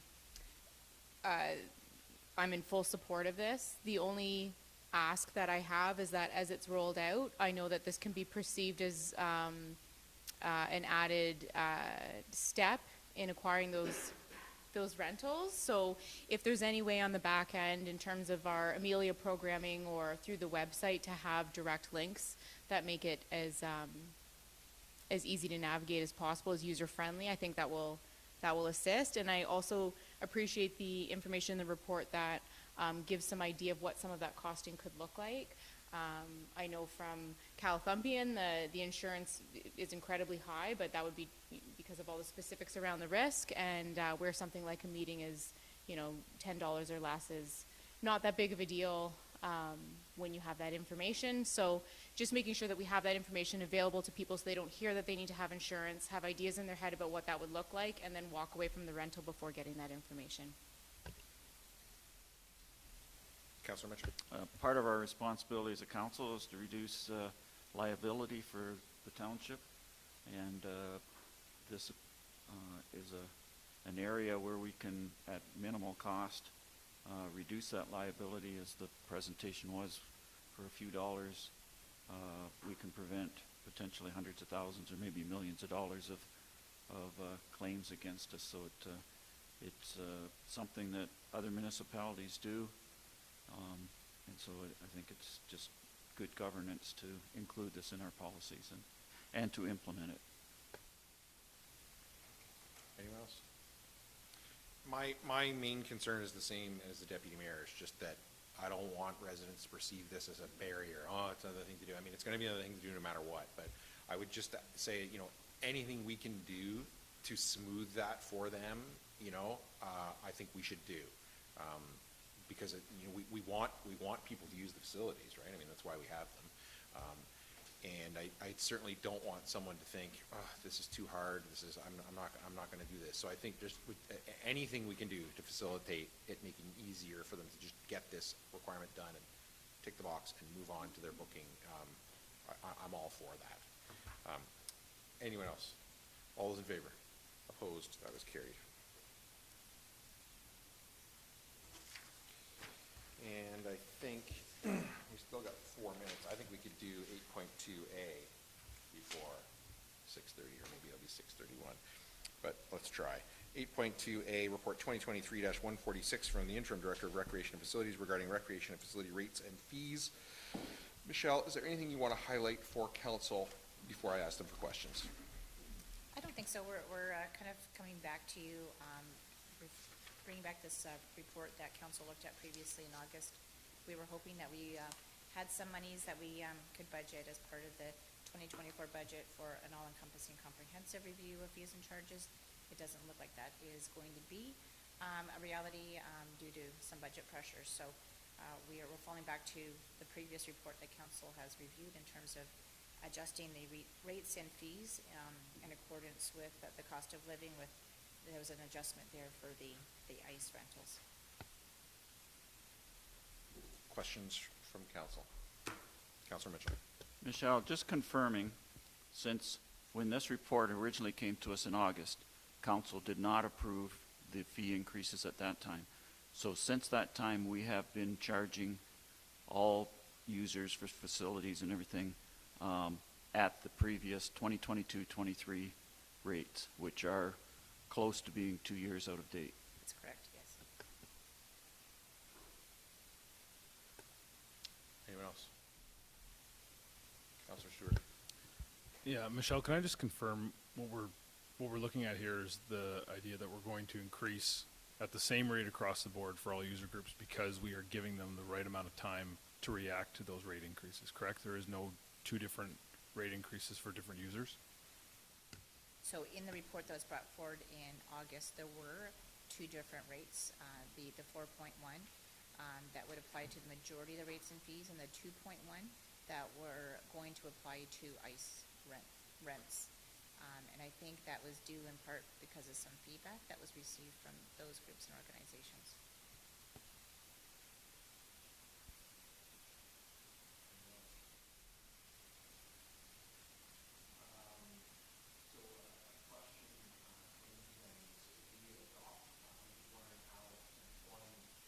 Sorry, I'm wondering how entwined the two issues are about adopting the rate and fee increases and the 30,000 for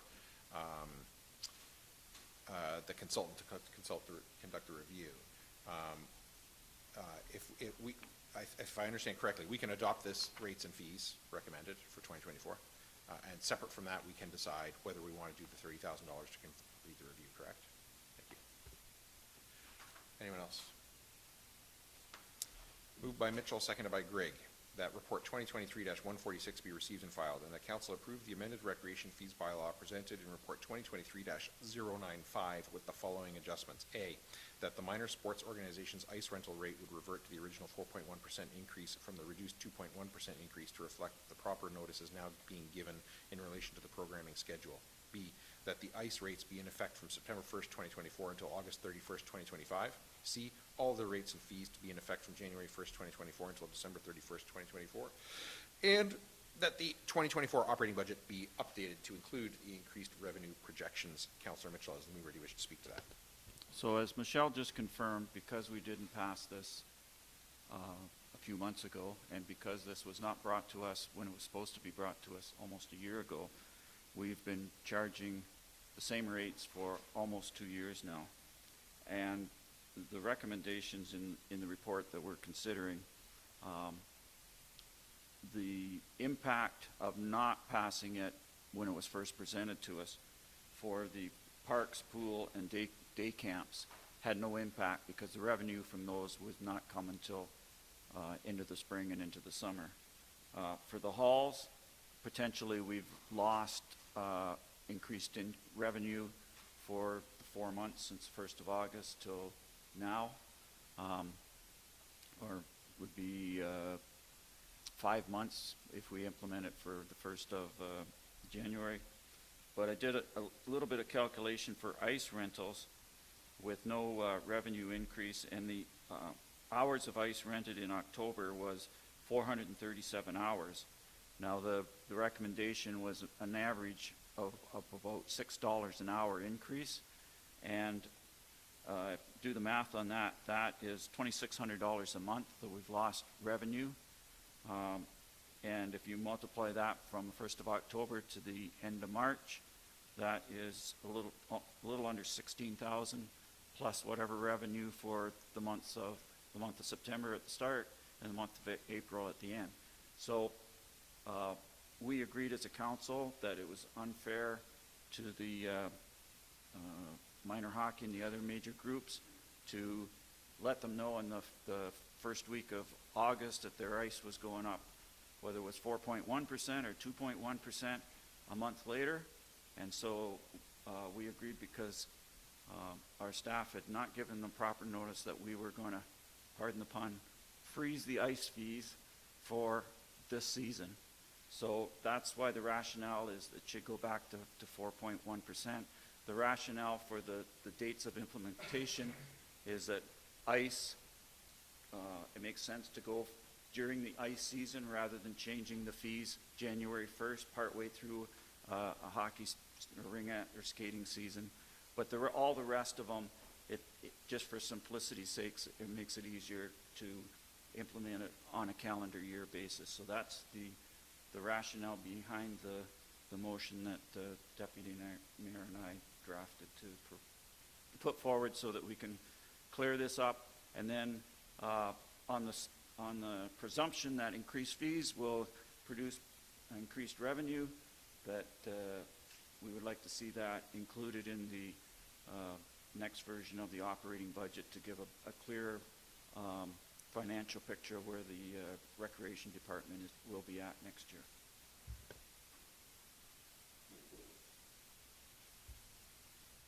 Deputy Mayor Grigg is the second. So I think I have a slightly different interpretation of some of what the lost revenue impact has been from the timeline of that report and in terms of what we do now moving forward. Because of when we looked at it in August, the impact it had is mainly on those ice rentals. But had it come forward at the appropriate calendar time, it would have impacted every hall rental and any other rentals we had through the front end of that year. We didn't have the information yet, but those increased rental rates would have had impact on that revenue stream. So we were working with 2022 rates all the way through 2023, which at that point we chose in August not to adopt any of it because it had hit so late that we just pushed it all off until now. I'm in full support of the motion that Paul has taken the lead on in drafting, and I'm in full support of increasing that 2.1% for minor sport rate back up to the 4.1.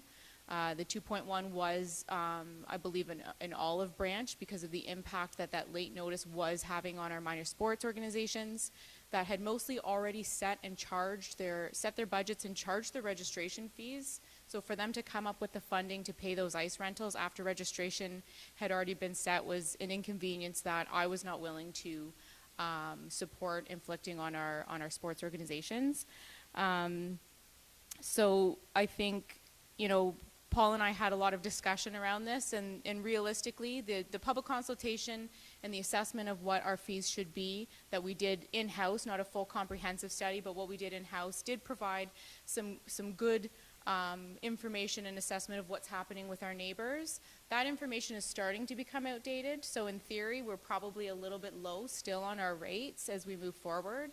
But this is an annual process. It's intended to happen every year, and I think all of our expectation is that we will see this come forward again next year, and that if any of these rates are sitting a little bit lower than maybe they would be if we were to undertake that review right now, that will be captured in next year's assessment, whether it be through a formal process through a consultant or whether it's done in-house. So I'm happy to support the recommendations here, see some increased revenue, and any gap that still could exist will be captured as we move forward into the 2025 numbers.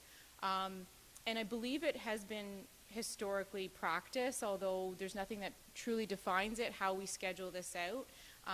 But as Director of Recreation has laid out in this report, how the fee increases impact sports organizations and how the calendar year doesn't really function when you're looking at the ice rental rates where their season spans from one year to the next. As laid out in the report, I think it functions really well. I think it's primarily how we functioned in the past, and happy to see that as how we're moving forward. Anyone else? So I support this. I think it's good work. I really want to thank staff and Councillor Mitchell and Deputy Mayor Grigg for working this out and moving us to the place we would like to be. I would say I don't like the term revenue in this context because it's actually, I think it's more accurately cost recovery, right? Like it's not, I think there's a popular perception out there that, we charge a fee to make money, and we don't. We charge a fee because we incur a cost to have that building open. And we're all recreations are, well, I shouldn't say necessarily all, but recreation as a whole is subsidized by taxpayers. So this is actually a cost recovery fee is what it is, right? It's a portion of the cost, so. But I think this is the right thing to do, and fixes the ship from where it was a few months ago to where it needs to be going now. And it's certainly in line with the delegations we heard at the time, which said, just not now, later. And that's what this is, so. Anybody else before I call the question? Do you want me to read it again, or are you good? It's just kind of long, so I just want to make sure everybody's good with it. Okay. All those in favor? Opposed? That is carried. And now it's 6:37, and we are going to go to unfinished business. Moved by Greg, seconded by Stewart, that the council meeting be adjourned at 6:37 p.m. for the purposes of holding a public meeting pursuant to the provisions of the Planning Act, and the council move into the Committee of Adjustment. Is there any discussion? All those in favor? Opposed? That is carried. So there's no changes to the minor variance application, so we don't need to hear from Spencer, but we can have questions of Spencer on the report that's in front of you from council if you have them. So questions from council.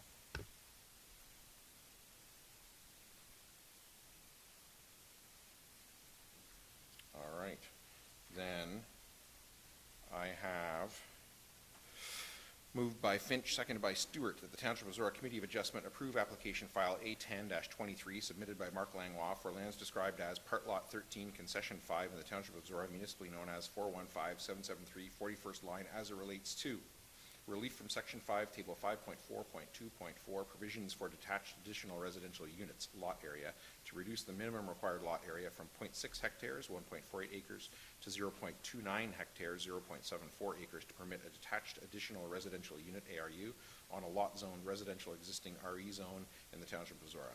As the variance requested, I, is a minor variance from the provisions of the Township of Zorra zoning bylaw number 35-99. II is desirable for the appropriate development or use of the land, building, or structure, and III is in keeping with the general intent and purpose of the official plan, and IV is in keeping with the general intent and purpose of the Township of Zorra zoning bylaw number 35-99. Councillor Finch, as the mover, do you wish to speak to that? I think this application highlights that we need to look into our permit lot size for detached ARUs in rural residential areas. Our standards for Zorra area are a minimum of 0.6 hectares and 1.48 acres. But I can picture many properties in the township smaller than the 1.48 acres that a detached ARU could work. This application in front of us, I think, is better than an applicant coming to the table asking to demolish the small house and build one large house. And then we miss out on the ARU when we are in a housing crisis. I know farmers that are going to robot milking because they cannot find hired hands, and when they do, they can't find housing for them close by. This ARU could be a rental for one of those folks, and again, this application not taking farmland out of production. It's surrounded by farmland and no neighbors to be disturbed. I understand we have policy for a reason, and I thank you, Spencer, for your report. But I vote to approve this application. Councillor Stewart is the seconder. Yeah, I think a lot of the points were made. This is pretty fresh in the last meeting, but I'll just boil it down to the fact that I don't think the ARUs in rural settings, I think they're very case by case. I think we've seen through the 3 or 4 other applications that we've seen that they're quite dynamic. And there's a lot of factors to look at, and I think we've worked through, in other cases, the position of a house in a lot that makes sense to not encroach on additional agriculture, for example, as one that comes to mind. Here's one that I'm looking at, a lot that clearly looks like it could have 2 separate dwellings on it, and for all intents and purposes, I think that's accurate. I think the space is there. I know the concerns that were brought up before about septic and whatnot, and I think they apply to larger scale developments in non-service villages, and I just don't see those factors being as important in this particular instance. So for this one, I'm going to be in favor. Anyone else? Councillor Mitchell, then Deputy Mayor Gray. I'm not going to support the motion to approve. I think the reason for a deferral is to give the applicant an opportunity to modify their plan to become more in line with our policies. This applicant has chosen not to change his plan in any way, and I think that the reasons that the planning staff recommended not approval, the 4 reasons, are still valid as they were when the original report came to us. The points that I made in my discussion of why I didn't support this application when it originally came are still valid, so I won't repeat them. But basically, this is too big of a change, and this is not what the intention of the new ARU policies are intended to bring forward. And so I will have no reason to change my vote from the previous application to not support this application. Deputy Mayor Greg. So I was not sitting as Committee of Adjustment at the last meeting when this was looked at, but I did, just so committee is aware, I did review the video and have heard all the comments from the applicant, the planner, and members of the Committee of Adjustments. I find this application incredibly challenging, which, I mean, that's our role when we sit in these chairs. There's no question in my mind that the lot size reduction is significant in number. And what I've really been struggling to work through is whether or not I believe that it's significant in impact. In looking at this application, the specifics for the plans for the second residential unit, it is not asking for relief from any of our other provisions in relation to requirements for ARUs in this zoning. So lot setbacks are being adhered to.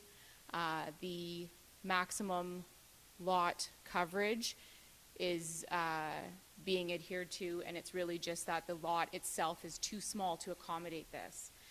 And what I've been looking at is that existing house is really, and I'm going to make one of those statements we talked about earlier, you know, at no negative comment to the applicant, but it is an incredibly small house, and I was looking at the sizing of the square footage of my home, and I don't know how you guys do it, but it's a very small house, and I think that in our policies we have multiple measuring tools because one measurement doesn't necessarily allow for us to analyze the impact of that development. So just looking at the lot size, we're not seeing, you know, the full scope. We're looking at also what's the max or the cumulative lot coverage. And because that first house is so small, even with the second house being quite substantial or proposed structure being quite substantial, it still is not taking up a huge portion of that lot. And so really for me then it comes to, you know, accommodating those things like off-street parking, drainage, and of course septic, which I think has been the hottest part of the topic. So if all of those things are able to be accommodated and we have our regular processes for how those approvals come to be, then I'm really struggling to find my concern with this application aside from the numbers don't sit and feel right. The main thing that I look at when looking at these types of applications is what is that impact going to be on the farmland? And something that I always get really riled up by is the MDS and the potential sterilization of adjacent farmland. And so one of the things that we like to see in applications is that homes are placed as close together as possible, and that we have plans that retain as much of the farmland as possible. And those things are not a concern for me when I'm looking at the proposal here. I understand that this was deferred to see if the applicant could come back with something that is more digestible to us as a Committee of Adjustment, and looking at our new policies that we absolutely had our experts all develop, that we have endorsed sitting in these chairs. Like this is what we have asked for, and this is what it has been determined to be a great starting point for us in dealing with these ARU applications.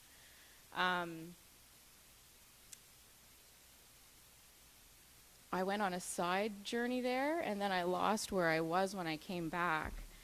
Oh, sorry. So the applicant was asked to go back and look at what could make this better. And I look at what could make this better. Well, we're already adhering to the setbacks. We're already adhering to the gross lot coverage. And so really, the only thing that can be adjusted from my perspective is how big this lot is. And so if we're looking at changing the lot size, you know, could the applicant purchase some of the adjacent land to expand the boundary into the existing farmland so that the lot could be large enough to accommodate the second house? And then what is that achieving? So while I'm very uncomfortable with supporting this because I am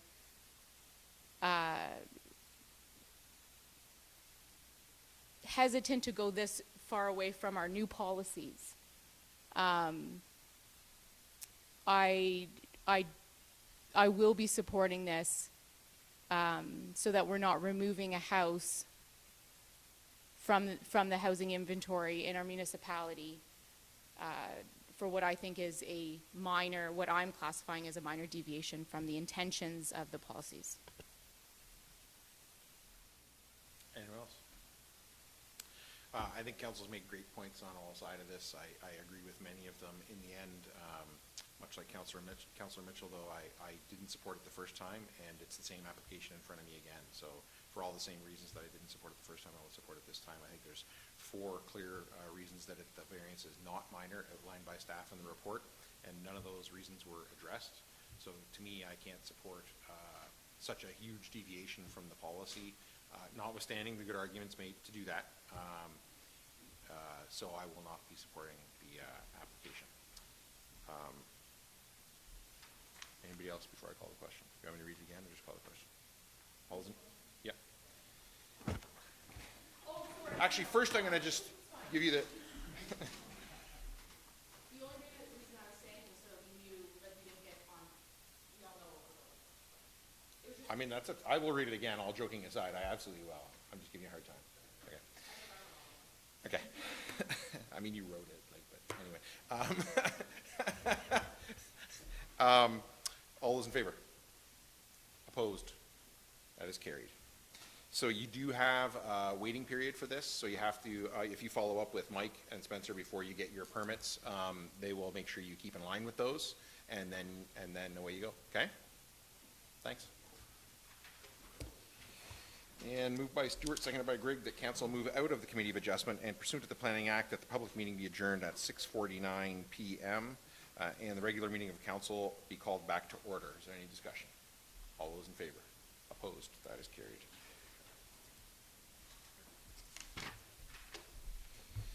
And then we will go to 8.2C. Report 2023-143 from the, oh, sorry. We should probably go straight back to budget. Right? Because we didn't finish 8.5B. Right? So, sorry about that. Diane, 8.2B, Report 2023-149 from the Director of Finance regarding amendments to the 2024 draft capital budget. Is there anything you want to highlight for council in there before I ask them for questions? This report just changes the structure of the budget somewhat, where as we saw that there is a deficiency within our reserves, which could cause a cash flow. So staff have made recommendations to help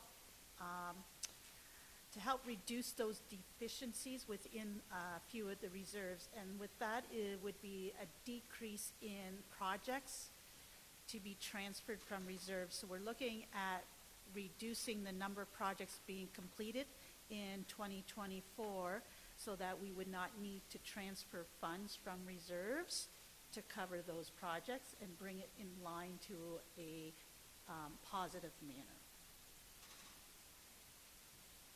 I'll be happy to answer any questions that staff have. Questions from council? Councilor Mitchell. I only have 3 on this one. First of all, I just want to confirm, Diane, that this will have no impact on the tax levy, that we're still would be collecting the same amount of money, we just wouldn't be spending as much, and the money would be going into reserves for future use. That's correct. Okay. Question number 2, the items that are proposed to be removed, have they been put back in 2025 or at some future date in the 10-year capital budget? No, not at this time. We did not readjust the 10-year capital plan for those projects. And the third question is, since they haven't been put back in, then the recalculated reserves for the next 10 years only show only show the transfers to reserves, but doesn't show those expenses being taken out at any point. And when they are going to be taken out will be determined by this and future councils. Correct. Okay.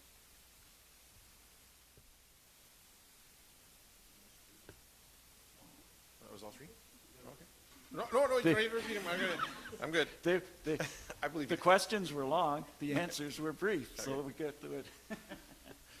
Any other questions? Okay. Just.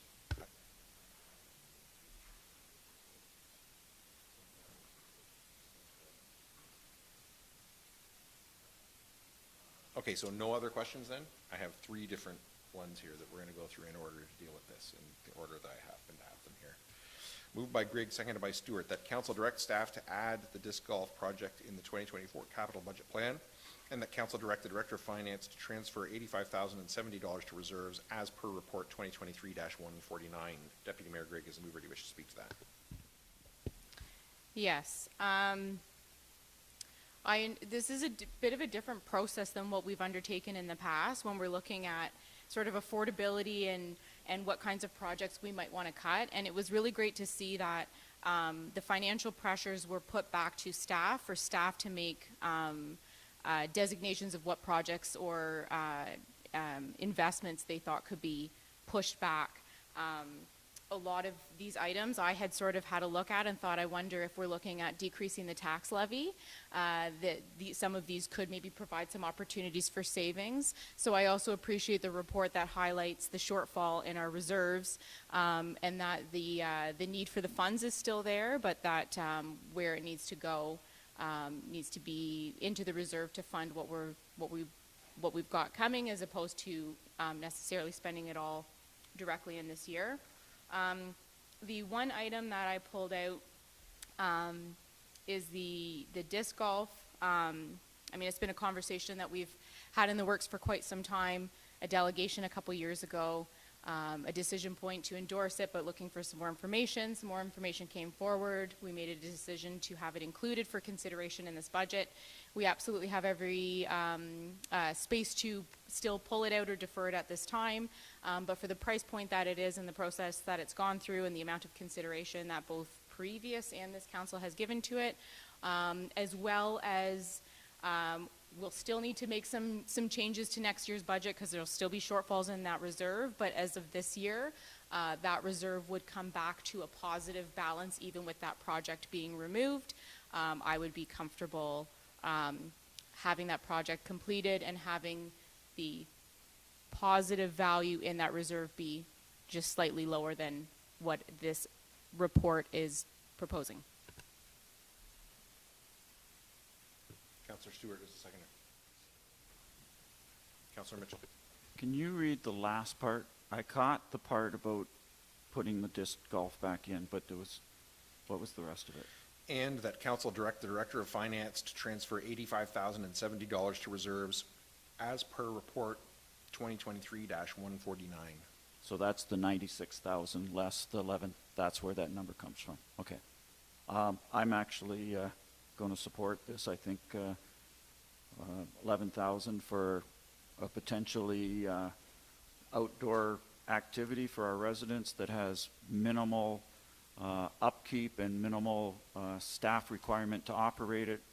And as Deputy Mayor said, this did come to us almost 2 years ago. So it's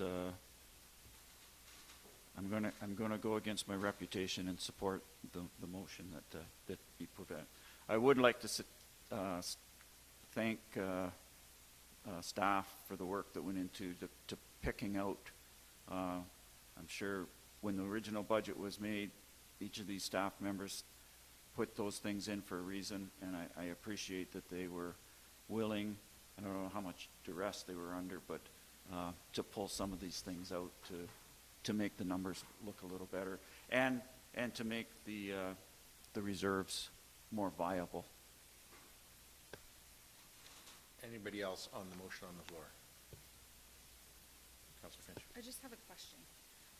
Can you remind me again, why did we not do the 70-30 with this?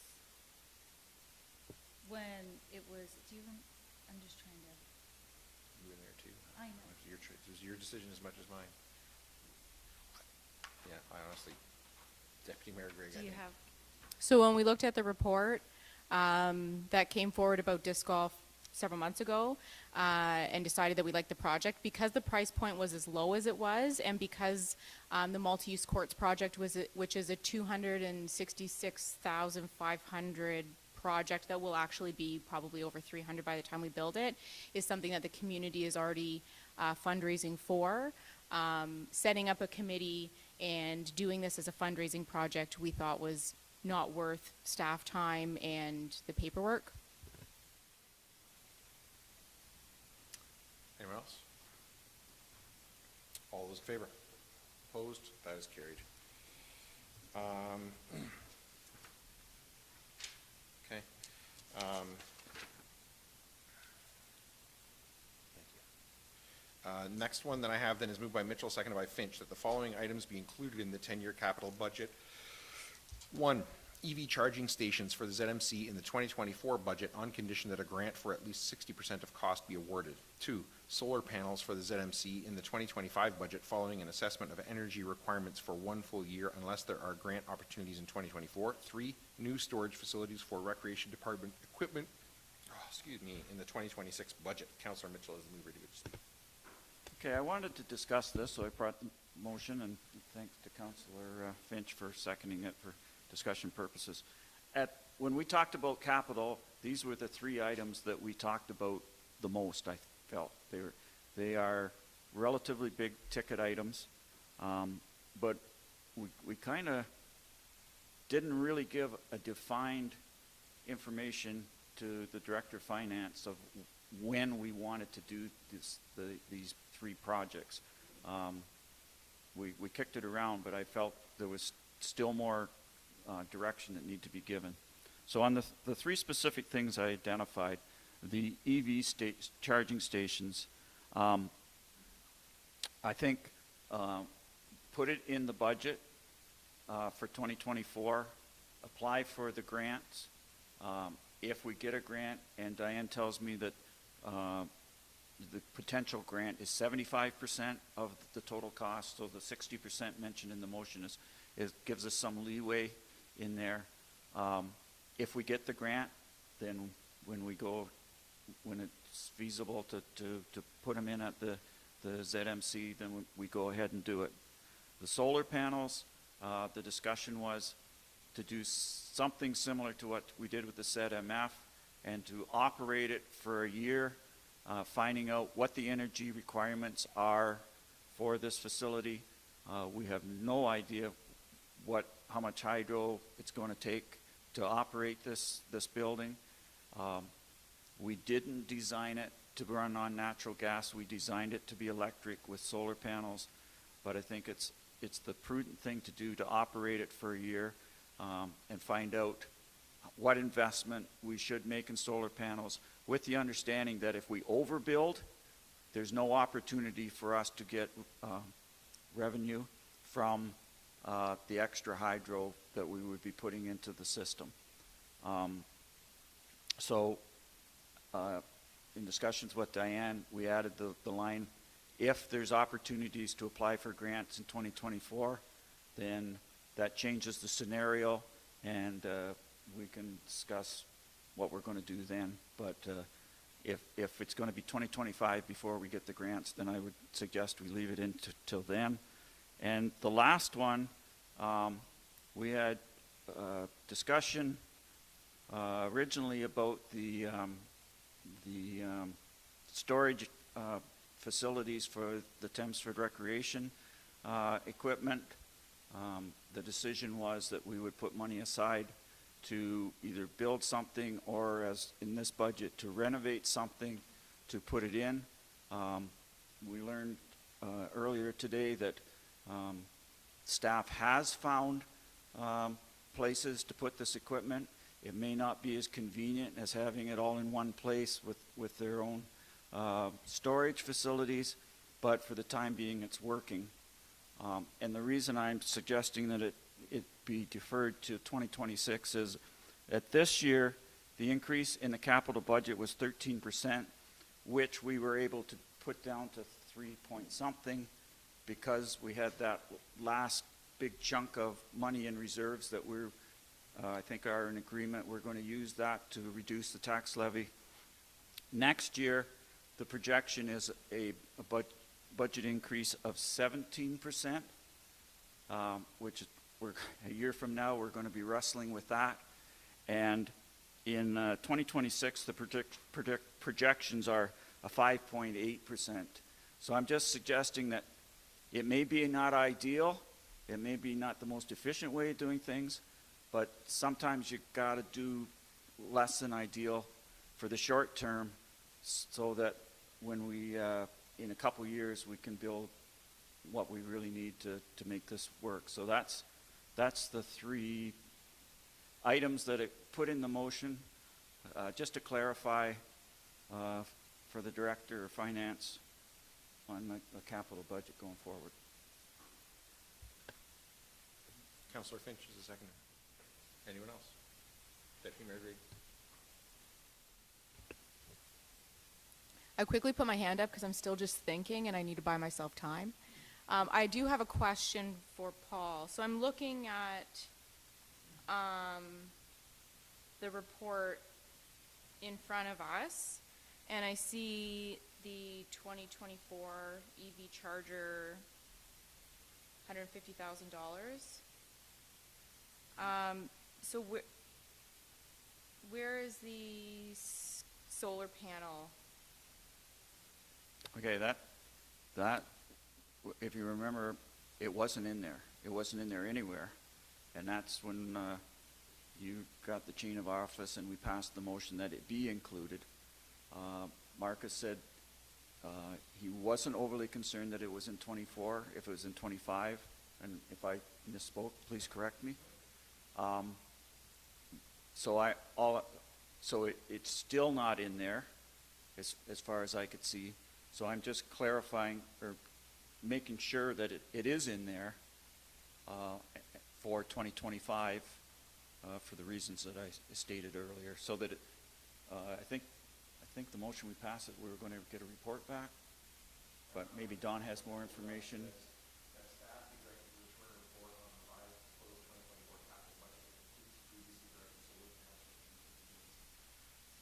Mm-hmm.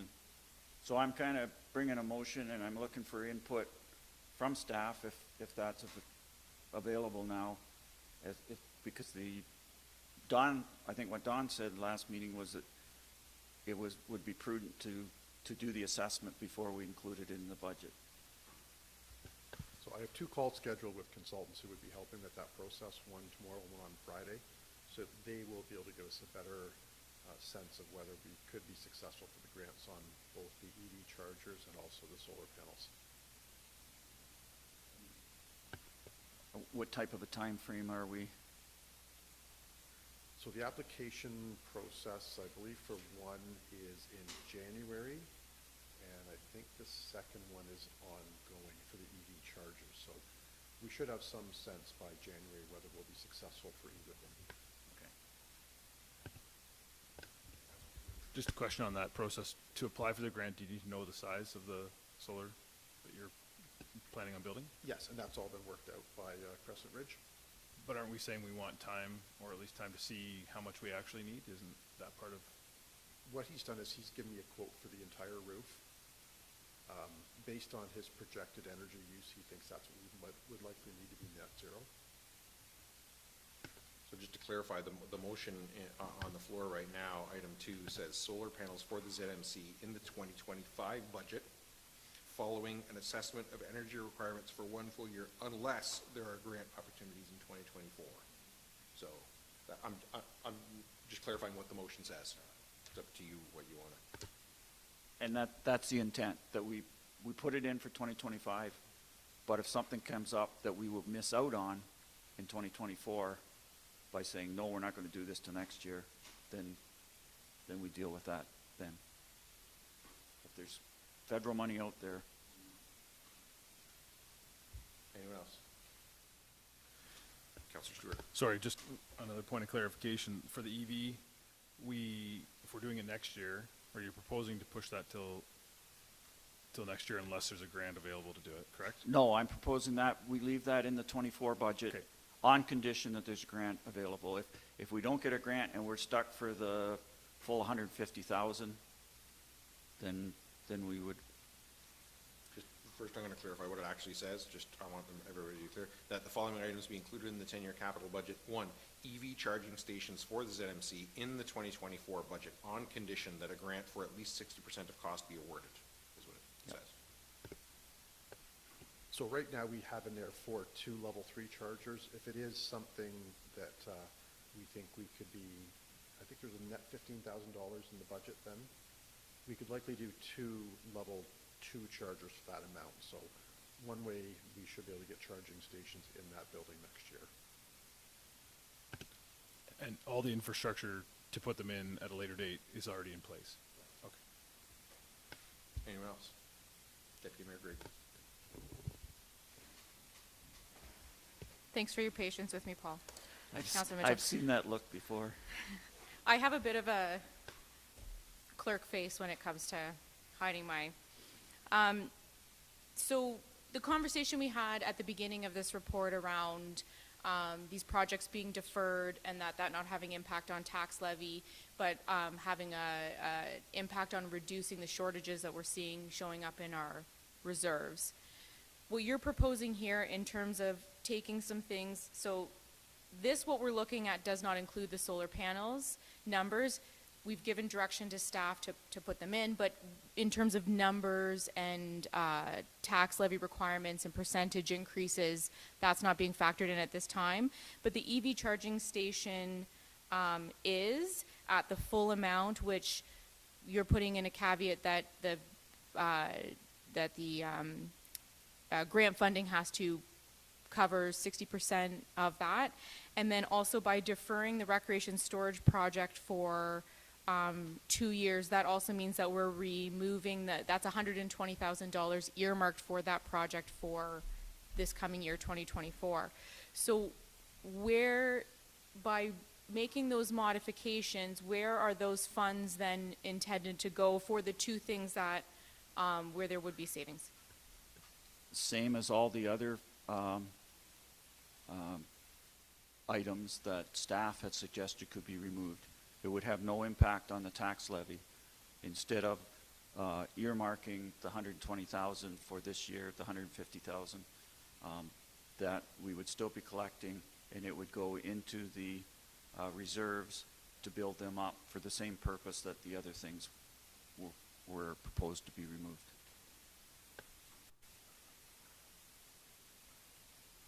I want to ask just one question to Michelle, just because my questions about the Scout Hall and the renovations have been a lot more involved in the scope of the actual project of updating it. So I didn't really ask the question whether the current situation, as you're suggesting, Paula, is okay for rec staff. Could you maybe give me a little bit more insight there? It's not ideal. We're making it work for the winter. Some of our equipment are in the storage facility at this office, so we're not going to have this property once the sale goes through. And I just asked Steve, because some of their equipment is at the former Public Works garage, and I'm not sure on the timing of the sale of that facility either. Anyone else? Deputy Mayor. And in the context of the discussions we've had around liability, my concern, because part of that budget item is storage for recreation, but the other side of that arrangement is clarifying, ownership and what's going on with that building. But it's on our property, And, you know, we have AODA compliance, and in terms of liability, we have no control over who's renting it and whether or not they're providing insurance. So in theory, we could move forward with the arrangements with the current administrators of that building to clarify that and reduce that liability. I don't like the idea of deferring that project for 2 years and having that space of 2 years maintain what I perceive to be a pretty significant liability concern as a municipality. I have a couple questions. I'm not really sure how many, because I don't really know. I think it's going to depend on your answers. So the report says that there's the following projects have been requested to be removed. And if I understand that Paula asked the question before, have they been they've been removed from 2024, have they been inserted later on? And they have not. So the proposal then for these ones is that they just not happen at all? Correct, at this time, yes. So that's my question. So if it's not at this time, then I guess the question to me then is at what time? And if it's at some time in the next 10 years, then shouldn't they be in here?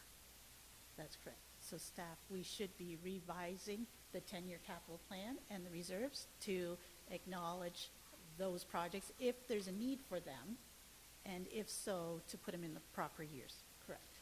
Okay, so then my question is, if this motion is passed, let's assume that this motion is passed, will we on December 6th, when we get the final budget as amended by whatever happens today, will these be in the 10-year capital budget in some kind of, I'm not saying at this time where I think they should go, at some place where staff thinks they should go in that 10-year capital budget? Yes, we will be revising the 10-year capital plan to include any projects that staff feel that need to be put back into the appropriate years. Okay, because that's my concern, is that, you know, you can take it out and you don't drop the reserve down in 1 year, but you put it back in another year and you drop the reserve down that year, and depending on what, and I haven't looked to see what's going on in, say, 2028. It might drop the reserve even worse in 2028.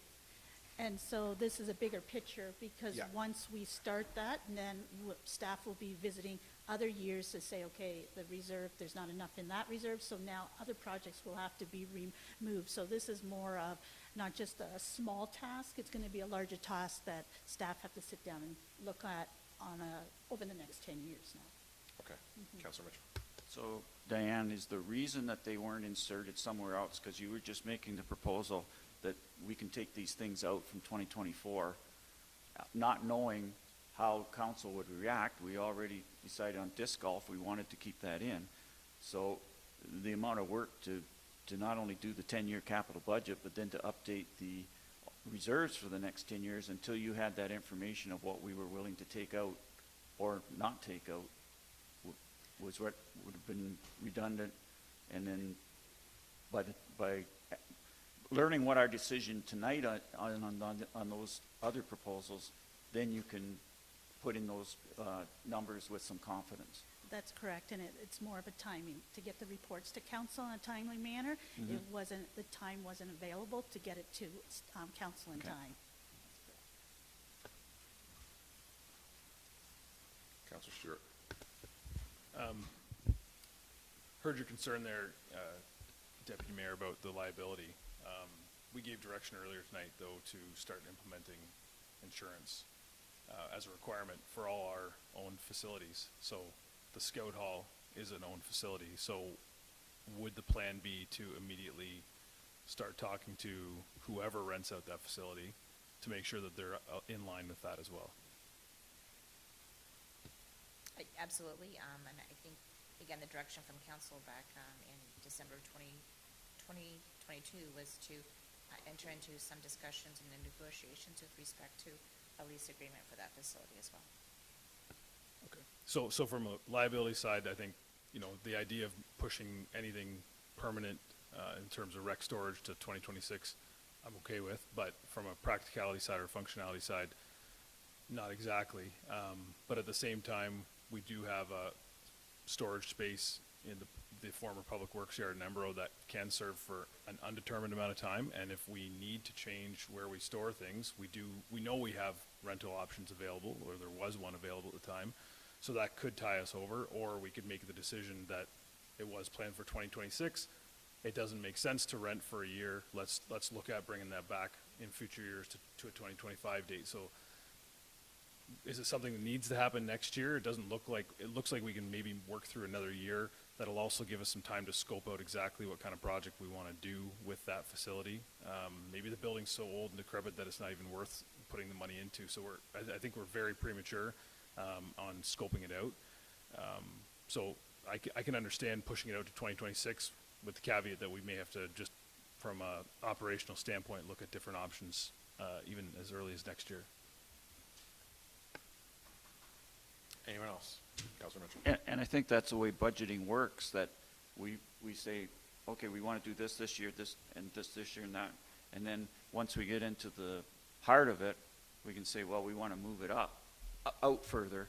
But we can also say, now it makes sense to do it sooner. So it can move both ways in a budget. It's just a budget. So that's why I'm proposing for now, for this budget, we say 2026. If a year from now we have no place to store this stuff, we have come up with a plan, whether it's for a brand new building or to renovate, then we put it in next year. But I think for the purpose of this budget, it makes sense, given the significant increase in the capital budget next year that's projected, just to slot it in a place, and if we need to change our mind 12 months from now, we can. Sounded like an endorsement of multi-year budgeting to me. Anyone else? Okay. All right. Do you want me to read it again and call the question, or are they working on? I think they're working on something.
Okay, so the amendment.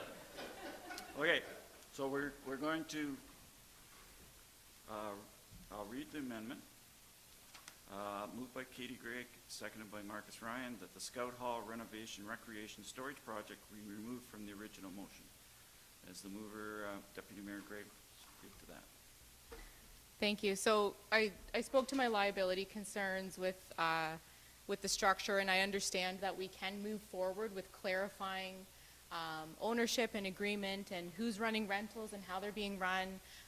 We implemented changes 5 or 6 years ago where now we're using Amelia. We've got a new staff member who's running the programming, coordinating, and the rentals, and that's the interaction that residents can expect to have. when they're in our Zorra facilities, and that's not something that is currently the situation with the Scout Hall. So while that can still proceed with us still leaving the building vacant, I would like to keep it in for 2024 so that it allows for staff to proceed with the project if they are scoping it at a rate that it is feasible for it to be done in that year. There are times that projects, as they proceed, there's information that comes forward that requires for them to be modified or deferred, and I would expect that staff would come to us with that.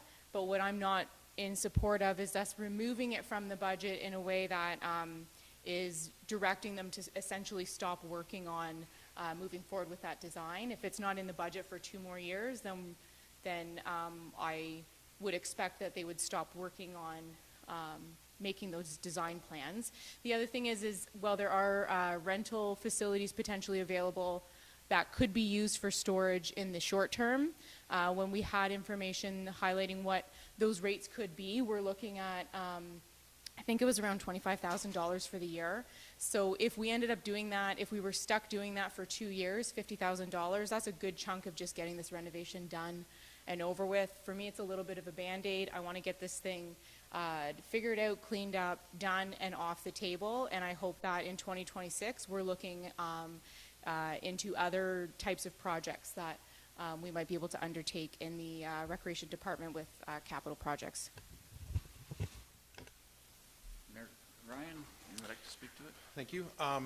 Mostly what the deputy mayor said. I feel like we've kicked around this, recreation storage thing. Well, I don't know, it feels like for a decade. It's probably only for a couple of years, but I feel like it's been just going around forever. And I think we've asked our staff to sort of find various homes for things, and they have, because they always will. They'll figure out whatever we ask them to do. They'll figure it out and they'll get it done. But I think now that we have our staff, our public works staff moving into their new facility, and we've said to them, we were asking tonight, like, can you turn the heat off in that thing? Like, get out of it, get right out of it, get in the new building that we spent $10 million on. And now we're like, well, but maybe no, because we're still going to store stuff in it. And I feel like at some point we need to make a decision on this recreation storage and move on. And I think I would rather put it in the capital budget for next year. And if staff decide they can't do it next year and it gets bumped a year, I'm fine with that. But I would rather enable them to do it now and do it. The other thing is that I think we need to be aware of is there are user groups who use that Scout Hall right now. And if we're going to tell them not to use it, let's just tell them. Let's not leave this hanging over them for 2 years like maybe you will, maybe you won't. We don't know. I don't think that's fair. I'm not pretending that they're going to be happy if we tell them to get out, that we're going to renovate it and they're going to have to use another hall. They're not. But I think if I was them, I would rather, if that's going to happen, I would rather know. And I think we owe them that clarity. So for me, I think it's time to just get this done, resolve the recreation storage issue, and it gives staff the ability to do that if they choose in 2024 that that's the thing to do, and to give clarity to the user groups of that hall to say, staff are looking at that, and staff will make a decision, and if it works for recreation storage, then they're going to do that, and then they'll make those arrangements for that those user groups to use another hall. Thank you. Anyone else? Councillor Stewart. Yeah, I mean, I'm kind of on the fence here. It's, if at all pushing this to 2026 means that we're going to take our foot off the pedal in terms of solving an issue that we know needs to be solved, then I'm good with keeping it in 2024. Let's just get it done with. I think at this point we're talking about 2024 budget. We don't know what it looks like, so that's why it's hard for me to say yes. Let's just throw 120 grand at a project that we really don't know the scope of. But obviously, trust staff to figure that out and give them the ability to do that. So, Councillor French. If we do put it off, then is it not something that you can bring back to us like sooner if need be? Well, I'd have to defer to Director of Finance, but there would need to be a budget amendment, I would think, if we wanted to include a project that wasn't included in the original budget. Because it's coming from reserve strictly, it makes it a lot easier. So what it would be a request for the project to just come from reserves. So it'd be a new project coming from reserves. I like to see it in the budget because it shows true transparency and that we're not trying to push something through. This is something that staff are looking at seriously looking at and will provide the reports to council without just trying to slide something through. That's how I, as the staff member, see it. Any other comments? I'm going to surprise everybody, I think, and support the amendment. The arguments? No happy dance. No happy dances, but what's that? You get things done over there. No,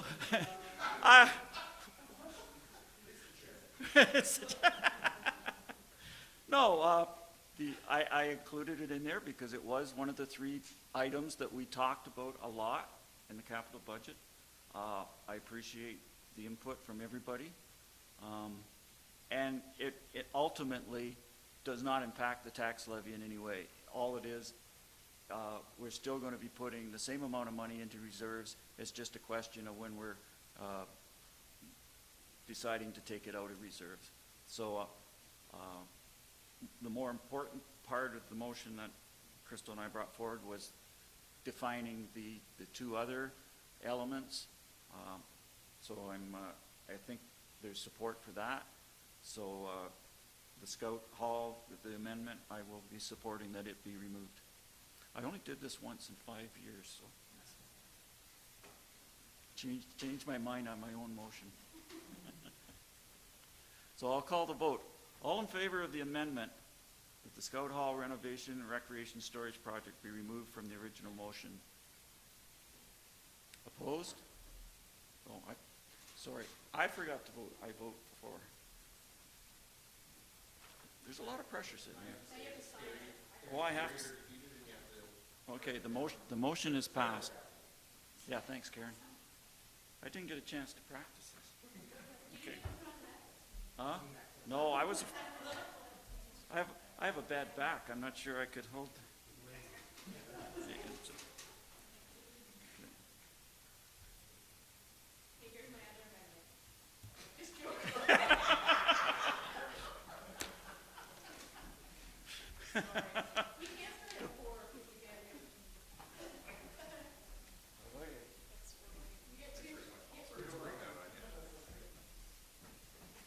Okay, so.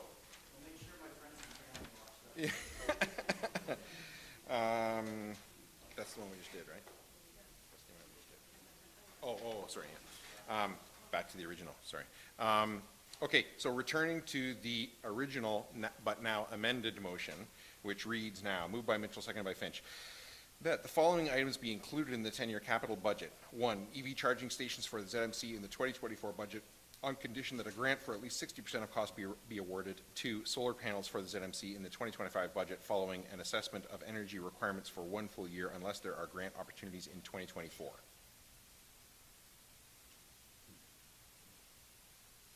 Any discussion? All those in favor?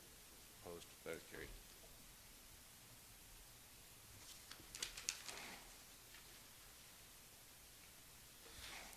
And anything else on 8.5B? So I have a question around the $30,000 fees review. So this is proposing that we take this out, right?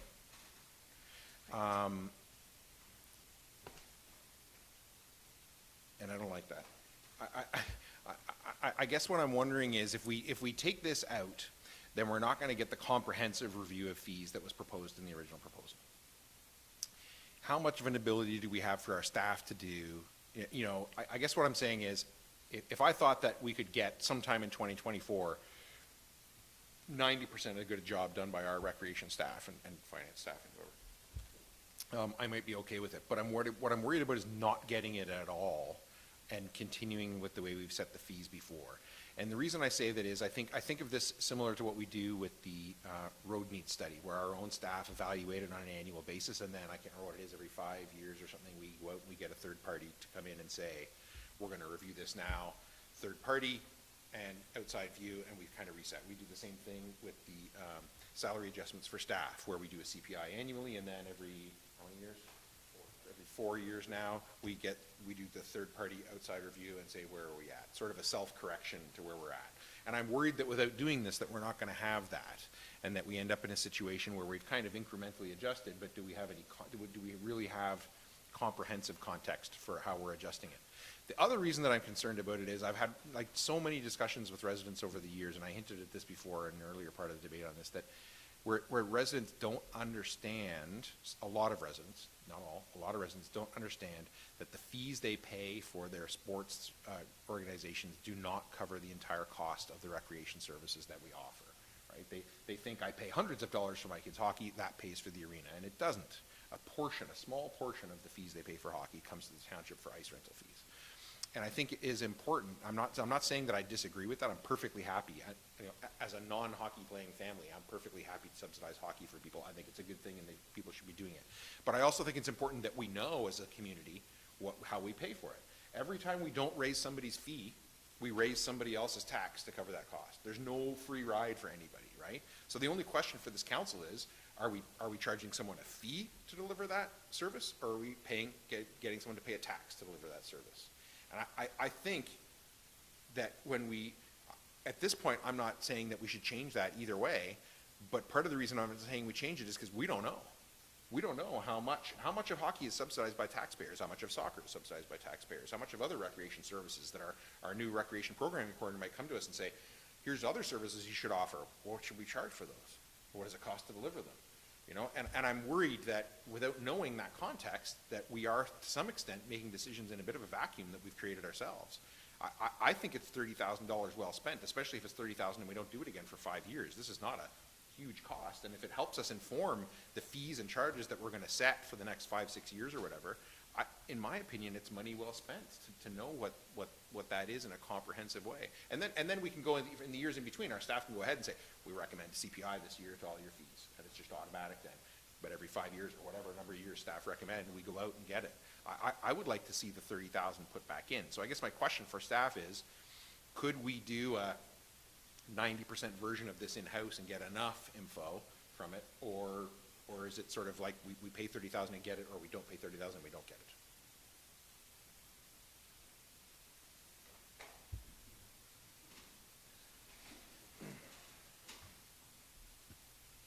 I guess the easy answer is, I think you're gonna get a better product when you go outside with a consultant. I mean, we can certainly spend time and some resources. I don't know how long it would take us, and I don't know if we would do as good of a job as a consultant would, because they're equipped. They've got, you know, the templates, you know, the process, the format in place. They're the ones that will go out and talk to the user groups as well, in terms of getting some expectations, you know, from those groups. You know, a consultant can take a look at kind of maybe, are there different classes of fees we should charge if for, you know, if you're for seniors or for youth or that sort of thing too. Again, that's something that I don't have expertise in whatsoever. We can do our best with the data that we have, but I'm not an expert in that field. I don't pretend to be. But if that's what council wants us to do, we can. But I would think you're going to get a better product if you outsource it to a consultant that's their specialty to do. Like, that's the work that they're paid to do. Councillor Stewart. Yeah, like, to me, there's two ways to set fees. One is you're trying to match or be somewhat similar to a neighboring municipality, and the data would be, I would think, available to compare those two things. But that's only one way of making sure that it's a fair fee. But the other way would be to decide as a council how much you want to subsidize. And that has no necessarily, I mean, there could be an industry standard out there that maybe this consultant could bring to us and say, I'm not saying just for, like, that's the only thing we're going to be getting from this consultant, but obviously that's knowledge that we don't have, you know, without diving into the budgets of every single other municipality who offers similar services. But we have 30 pages of operating budget, you know, that I would argue is very detailed and broken down by facility and what it costs to run that facility. What's missing from that is sort of long-term assets as well, and the capital side of things as well. But we do have those costs in probably more detail than maybe that consultant might have, or we'd be giving it to them. And then we have what we currently bring in for revenue at each of those facilities. So not being completely clear on whether we're charging enough for figure skating versus, or I guess that's all ice time, but you know, program by program dependent or whatever. We have the costs, we do have it broken down in, from what I can tell, fairly detailed way to know what we're spending, and we collect a certain amount of revenue. Are we happy with how much, the question to me is, are we happy with how much we're covering of that total cost? So I'm struggling with the 30,000 only because I'm not completely clear what this consultant is going to bring that we don't have data on already. And certainly, if they've done it before somewhere else, they have a totally different view, but that's where I'm struggling with the 30,000. So just for clarity, procedurally here, I asked my question, but I have not put a motion on the floor, so before I get you guys too involved in debate on this, like, if nobody's gonna pick it up and make a motion for it, then it's done. I asked my question, I got my answer, and I'm done.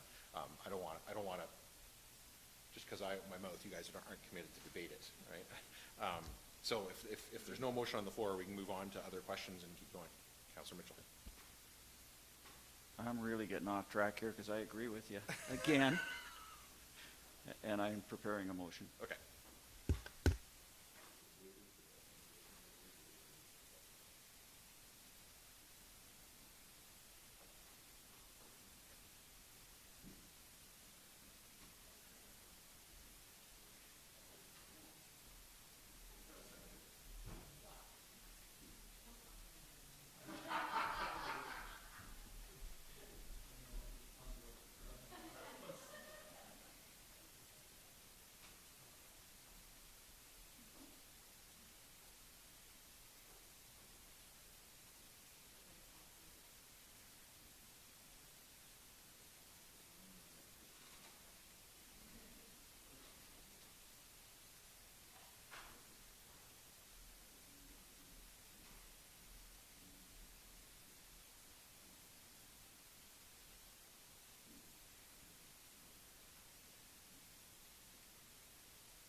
Moved by Mitchell, seconded by Finch, that the $30,000 budgeted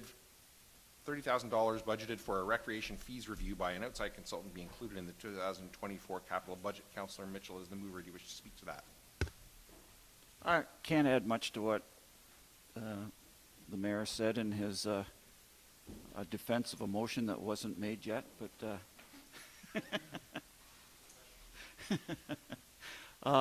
no, I agree. Like $30,000 sounds like a lot of money, but I've seen the value, you know, in the outside roads review, the biannual bridge review, the review on all our pay structure that we had a couple years ago. And I think seeing as we're looking at recreation, where we want to go with recreation, what service level we want to provide, and what's that going to cost. The other part, as Councillor Stewart said, we need to know what it's going to cost. We need to know what money we can bring in to offset some of these costs. And I think based on my experience with these other outside experts that we have got information from, and then we use that information for our own department heads to put their input into it and come up with a plan. So, as the mayor said, I think 30,000 could and would be money well spent.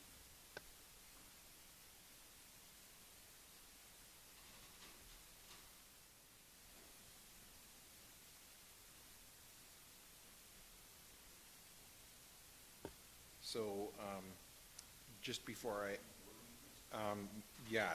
ask you to speak to it as the seconder, Director of Finance and Clerk have pointed out that by including the 30,000 in, which was not in the presentation that we got, okay, that affects the 85,070 that council directed staff to transfer to reserves in an earlier motion on 8.5B. So it would be 55,070 now. Correct? So this motion should then actually, it should actually amend, it should reference that. It should say something like, I would suggest an amendment to this one, and that council further direct the Director of Finance to transfer 30,000 less to reserves as per report 2023-149. So I think we should, given that it's budget and it's $30,000, I think we should have an actual amendment to add that wording. Consider it, do it, and then we have the whole, I don't want us to be in a position in a year from now where we're like, well, how did that get in the budget or not get in the budget? So I think somebody should make I would suggest that somebody move an amendment, and that council direct the Director of Finance to transfer $30,000 less to reserves per report 2023-149.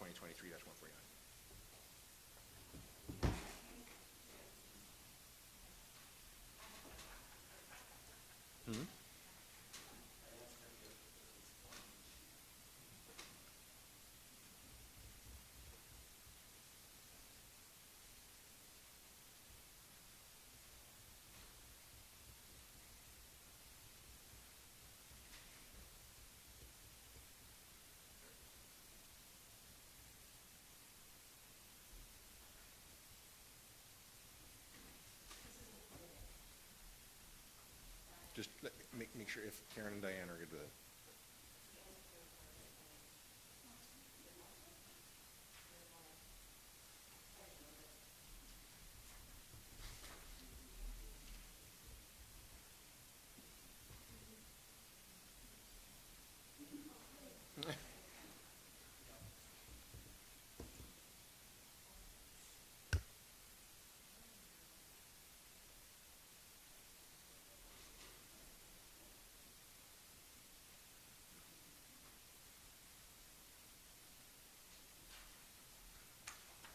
Moved by Finch, seconded by Mitchell, and that council direct staff to transfer $30,000 less to reserves as per report 2023-149.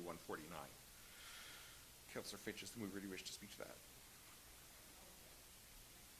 No, just the amendment.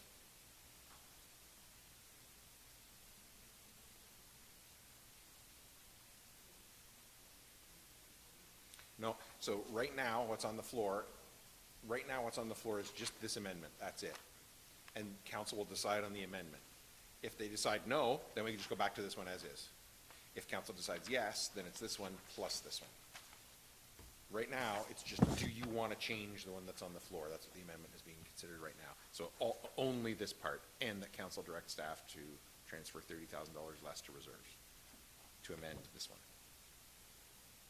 So it's just the transfer to reserves part of that one. So put it to you this way.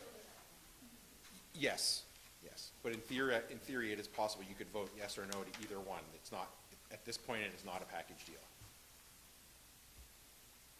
Procedurally, I'm saying. Do you wish to speak to it? Councillor Mitchell is the seconder. No, we're just fixing something that I forgot in my original motion. And Anyway. it's in line with the earlier decision on disc golf. Anyone else? Deputy Mayor Green. I just want to clarify.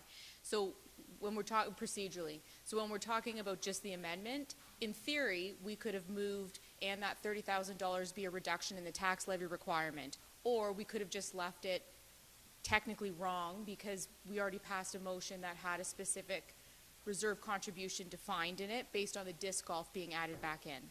So the discussion right now is just around the $30,000 is going to reduce reserve contribution, or in theory you could say I want to reduce the tax levy, or sorry, reduce reserve contribution, increase tax levy, or do this procedurally wrong. So that's the only space for discussion right now. Anyone else? Moved by Finch, second by Mitchell, and that council direct staff to transfer $30,000 less to reserves as per report 2023-49. Voting on the amendment only. All those in favor? Opposed? That is carried.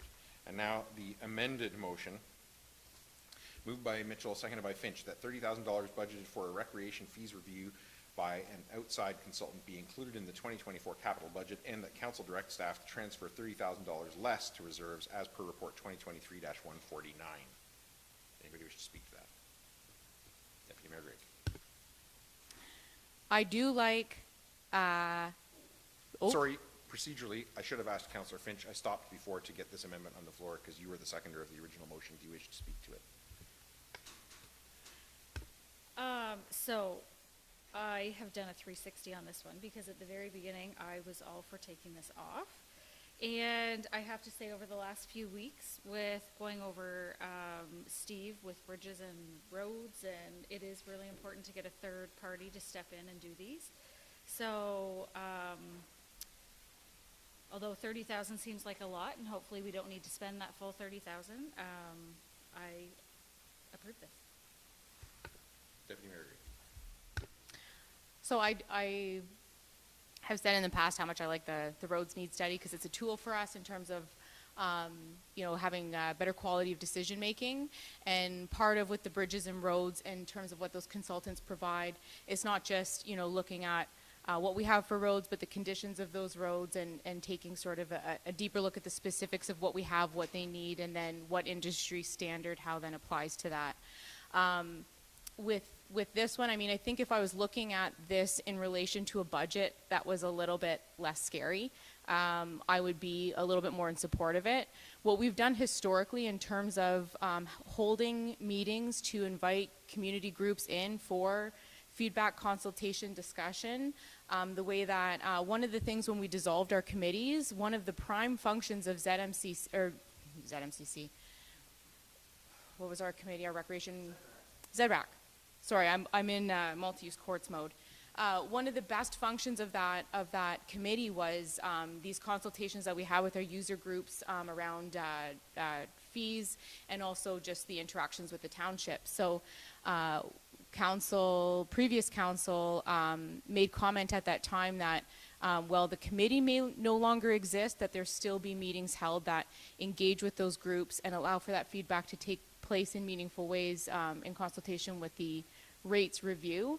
I've seen excellent reports from previous staff in relation to the response from community groups, the hopes, wants, wishes, and dreams of those who use our facilities, as well as the rates of neighboring facilities. Those reports have both flipped my mind in terms of what I think that we should be paying with a deeper understanding of if we're charging too much above or below our neighbors, that there's going to be negative impact on recreation. I wanted, some of our drop-in programs to be even cheaper than what they are because accessibility is so important to me. But by learning that by making them too low, what you're doing is bringing people in from outside your municipality that are then going to flood your programming, which actually makes them less accessible for your residents who are subsidizing them. So that information I have found to be very valuable in endorsing a recreation fees increase on what is supposed to be annual basis. The piece out of this consultation that I think is filling a gap would be the cost recovery component. And while I am incredibly curious about just how much we're subsidizing, we know through industry standard that recreation is highly subsidized. And I think it's pretty obvious when you look at all the equipment. If you look at the capital budget and the condensers and the ice resurfacers, we know, to make a space so cold that things are frozen when it can still be 25 degrees outside, we know that's costing a lot of money. I'm comfortable having those conversations with residents without having the facts. I I would be more in support of doing this 2 years from now when we see rates in our budgets, projections in our budgets that indicate a little bit more affordability. At this time, if we were to get a report back from consultants that said, this is the rate that you're subsidizing these specific recreation programs, or offering these recreation services and amenities, that would not drive my support to go in a different direction over what our neighbors are charging for those same types of services and fees. So because it is more a curiosity point and a discussion point for residents and just an understanding of how we spend and what we get for it, that to me at this point in the financial climate that we're in is not enough of an interest for me to endorse spending the $30,000. So I will not be in support of this motion.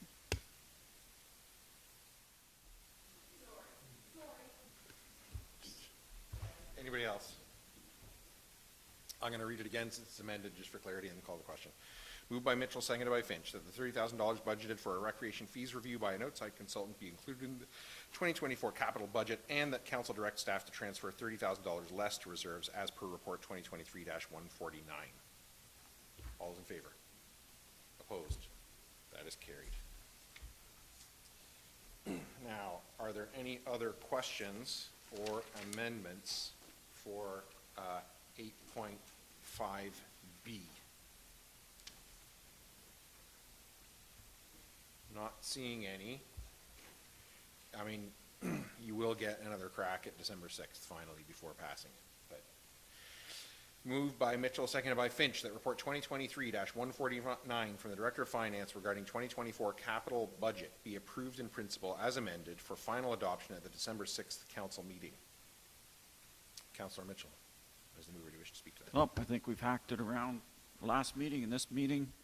I'm looking forward to the updated numbers and move through the process. Councillor Finch? Once again, I want to say thank you to staff for fire and building working together to lessen that cost of the truck. Recreation, you did a great job trying to filter through all that, and I thank you for all that. And Diane and everybody else, thank you. Anyone else? I'm going to hold my comments until we actually pass the budget because it's not passed yet. All those in favor? Opposed? That is carried.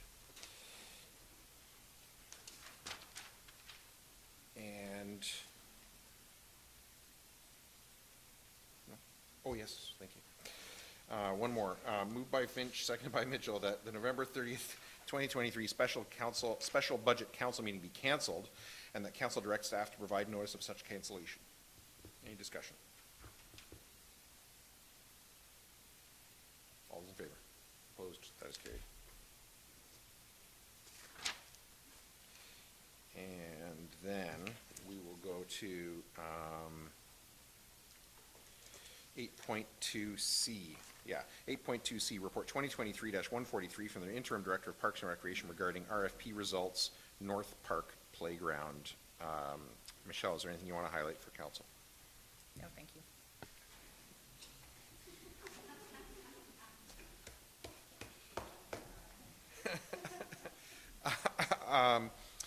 Questions from council? One question, Michelle, and it was noted in the report that all 4 bids were under the budget of $95,000. The recommended winning bid is only a few $100s under, so I presume that means that they weren't the lowest. So it came down based on the evaluation numbers. So without giving names of who bid, how close were those evaluation numbers? So they were quite close actually. When it came to the amount that came in for all the proposals, again, they were really close. What kind of set this company apart was the accessibility components and the fact that they were offering equipment from ages 2 to 12, right? So it's kind of like it provides that greater, I guess, variety of equipment for all different kids and maybe even adults too. Okay, thank you. Anyone else? I just have one question. So it said it said, we have asked the company to provide a couple of color options, purple and yellow, so that we can engage with the community to see what colors preferred. So are those the only two options that are being offered? No, there were many, but what we thought was in keeping with the Zorra colors and. Sorry, my question was, are those the only two that we're going to offer to the public to choose, as purple or yellow? Or are we That- going to that offer them red and green as well? No, we thought we would just do the two. Okay, I'm good. Okay, perfect. Well, we spent $50,000 on a branding exercise, so brand everything, you know? Anyone else? Moved by Grigg, seconded by Mitchell, that council accept RFP number 2023-010 submitted by Park and Water Limited in the price of $94,579.97 plus tax for the North Park Playground. Discussion? All those in favor? Opposed? That is carried. And then 8.4A Public Works Department. Steve, is there anything you want to highlight for council in that report? Just a couple things. One, in the report, you'll notice it says there's an attachment. There is no attachment. That's when you work with other people. I made the mistake. I thought the Director of Finance would be putting an attachment on it, and she found room within the body of the report to put all the information needed. Also, another update. I received another statement today with respect to costs of ZMF. And it has to do with the solar aspect and the hydro costs. So early on, Crescent Ridge, as we remember, did the solar project for that building. And part of the, for the fees was an estimate from Hydro One for what they call the Hydro One CCA fee, which is a connection for the hydro, the solar system to the hydro. That was a fee of $43,000. I got a statement today that they only spent $24,000 of that, and then we got $18,000 in credit to go towards that building. So that gives our number. We are no longer in, excuse me, we are no longer over $10,000. We're actually under by about $7,800. Great. I want the exact number. I'm not joking. I want the exact. $7,840.48. Thank you. And that's including 1.76 tax. Questions from council? Councilor Mitchell. Steve, this is a report we've been waiting forever to get, and it's great to get, and it's even better when it's good news. Question, the budgeted amount for engineering consultant, project engineer, and owner supplied was almost $145,000 over what those three, you broke them down, came to. How did we manage to do that? Was the estimates overly generous? Because we certainly seem to be always getting change orders and additional costs along the way. So we were provided the estimates for all the aspects of the job, except for the solar. Solar came from the solar company. But the consultants, the engineering consultants, they're the ones that give us the estimates of what it's going to cost for engineering parts of it and for the building parts of it. It's like the general contractor parts of the job. So I think within some of the changes in the project, especially from going from the gas conventional heated building to a geothermal building, there were some of those challenges that weren't foreseen in some of the design choices that were made. And I think we saw, bigger hurdles within the building end of it than we did the engineering end of it. So I think that's why we're seeing, not as much money being used out of the engineering part of it, but more so in the building end of it. And the HST part, I presume that we pay 13%, and then we get back down to 1.76. Like, as farmers, when we pay the HST, and then we get it all back on certain things, but on this project, we still had to pay the one. And then the numbers that you put in there, they include the 1.7 That's correct, yes. HST. That's all in. All the numbers include the 1.76 that we've paid. as for a tax. And to note, when we budgeted for this, the quotes that we got did not include the HST. Okay. The rebate amount, so. Right. Okay. And last question is, now that we're at this stage, have you prepared or going to prepare a report of what went well and what didn't go so well, so that on future projects that would be on record of things to look out for? Yeah. I've got lots of documentation, but I haven't started a report yet, no. I feel like we should let the building, we need to get into the building and let it get all the kinks out of it for a full year. And then I can be able to provide a real wholesome report on just that. Okay, I look forward to that one then. Questions from council? Deputy Mayor Grady. Just a comment. You've brought us many reports over the years in relation to this building, and most of them have been pretty terrible. And it's really nice that, provided there could be some future updates in terms of efficiency or like learnings from the process that you may want to either share with council or document internally for helping, navigate future projects. But it's just really nice that this final report comes through with what I thought was just such a nice tiny little overage, that now you've even sweetened it by saying we actually came in slightly under budget. And I am looking forward to you returning to being our Director of Public Works only, and not Director of Public Works who's also overseeing this project. I hope you have some vacation time in your back pocket, and I hope that you are able to take a little time and reset and come back to doing a single job. I think we're incredibly fortunate that we've paid you to be one person and you've been two, and I know it hasn't been easy on you, and I know it hasn't been easy on your department, but it is, this report I think just speaks magnitudes to what you were able to provide for Zorra, and thank you is not enough, so. Thanks for those words. It's much appreciated.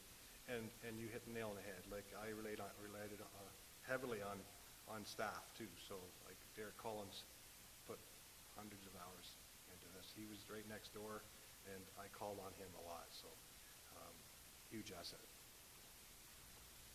Anyone else? Councillor Mitchell. Yeah, I just want to echo what the Deputy Mayor just said, and as in the CAO's comments, kudos to Steve and Derek and all your other staff, and to the other staff in this office, that this has been, I wouldn't say an awful experience, but it certainly has been a challenging experience. And while we came in every 2 weeks and found out what the bad news was, Steve lived with it every day for a project that should have been done in 12 months under normal circumstances, and even with the additional challenges of the green energy components and the problems coming out of COVID, the shortages of material and whatnot, 18 months max, and it's been 2.5 years from the time that they first started digging. I did have some comments here about the impact that has on our financing end of it, but we've dealt with that before, and I'm not going to rain on the parade of this good news that we got. It is what it is. It's finally done. It's a project that not only this council and previous council have been working on for 5 years, but the Public Works Department first started lobbying for this when you were still driving, actually 15 years ago, I think, if you go back to those initial reports that we looked at, that to getting this done, and it's just a magnificent facility. It's going to make us so much more efficient, so much safer. It's just, other than that final report a year from now, we're wrapping it up, and it's just great that we can, as you said, we can move on to the next problems. Thank you. Anyone else? Question. So the now 78, 40, 48 surplus, that's about 0.08% then under budget then, if I'm doing my math right. If the 10,000 over was 0.1, right? Okay. Right. Anyone else? Moved by Mitchell, seconded by Finch, that report 2023-144 from the Director of Public Works and Director of Finance be received and filed for information purposes only. Is there any discussion? So now is when you comment, right? The part before was questions, now is when you comment. So, Steve, this is, I'm going to try and be brief, but it's going to be hard, because this is a titanic achievement, like Titanic. As someone who in 2 careers ago did this kind of work, and as the person who probably gave you the hardest time on council about this project, you delivered. And I think while it has been hell on wheels, frankly, right, for everybody, right, especially public works staff, the point of all the work that we do here as a council and that we do as staff is to deliver the service to residents. And that's been done. Everything else is for all of us to soak up, right? Whether it's us taking calls from residents about the project being $6 million or over budget, or Derek and Steve to put in hundreds of extra hours to get the job done, that's on us to do, to get that done. This project is delivered now. You know, it's a project that gives our employees like the proper work environment. I stopped in, I can't remember, it was yesterday, the day before I stopped in, I went in and I just looked around, everybody was gone, but it was the end of the day, everybody was gone, all the equipment was parked. And you can walk around the equipment. Like, you could walk around it and maintain it properly, right? I think something that our residents need to understand is it's tens of millions of dollars of equipment in that building that is now properly housed. It's not just a nice building, right? This is the most expensive equipment, short of the, in addition to the fire apparatus, it's the most expensive things that we buy as a municipality, other than the, I guess, the assets that are, you know, in the ground. Our staff have a proper place to work on, maintain that equipment. You know, this is an astounding achievement. And the fact that you come in today and say, whoops, it's not 10,000 over, it's 7,840 and 48 under, like, on a $10 million project. There's not enough to say about this, in my opinion. Except, when are we having the open house so that we can show it off to people? Okay. All right. And when we have that open house, can we have some abbreviated version of this report as part of that open house? And can we get that, I can't remember what you called it, but the... Yeah, absolutely, for the solar. Yeah. Yeah, I think we need to show people the full value of what they got, and a version of this report for them as well to show, you know, this is what it was budgeted, this is what we spent, here's how it was financed. As you said, it's done. I think that's really critical for people to see that. So, because I think when people are going to walk in and say, yeah, this is nice, but what did it cost? I think it's important that we maybe will just point at it and say, there, yeah, that's the whole story. And I would suggest some big photos of our previous 2 shops so that people can compare Well, they just have what to they've look got next now. door. Yeah. What's that? Just look next door. Okay. Where they push out the steel so they can get the plow.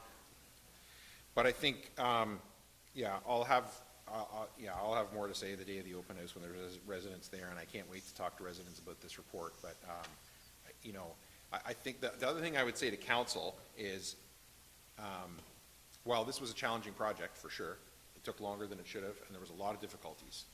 But yet again, council and staff picked a project to raise the bar, and we did it, right? So whether it was the Maple Leaf project, can we do that? Can we buy that property? And it sounds crazy, we did it, right? Whether it was the ZMCC, can we build a building and put in the childcare in it as well? I don't know, maybe we can. Let's figure it out. We're doing it. ZMF, we're doing it. So to me, the message here is that this council and staff together, right? We should never lower our bar to the easy thing, because while this was really hard, all that's going to matter to the residents is it was delivered. Right? They're going to experience the benefits of this for decades now, and that's all that's going to matter, right? The last 3 years is just rear view mirror, whatever. Stuff went on anyway. Doesn't matter. Our equipment lasts better. Our employees are safer. Da, da, da, da.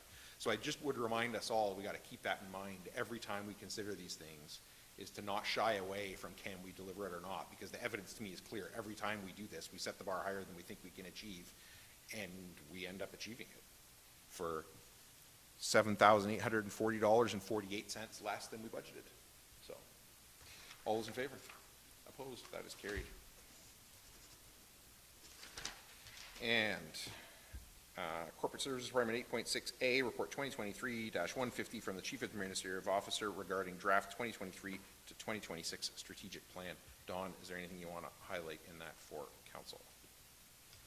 No. Questions from council?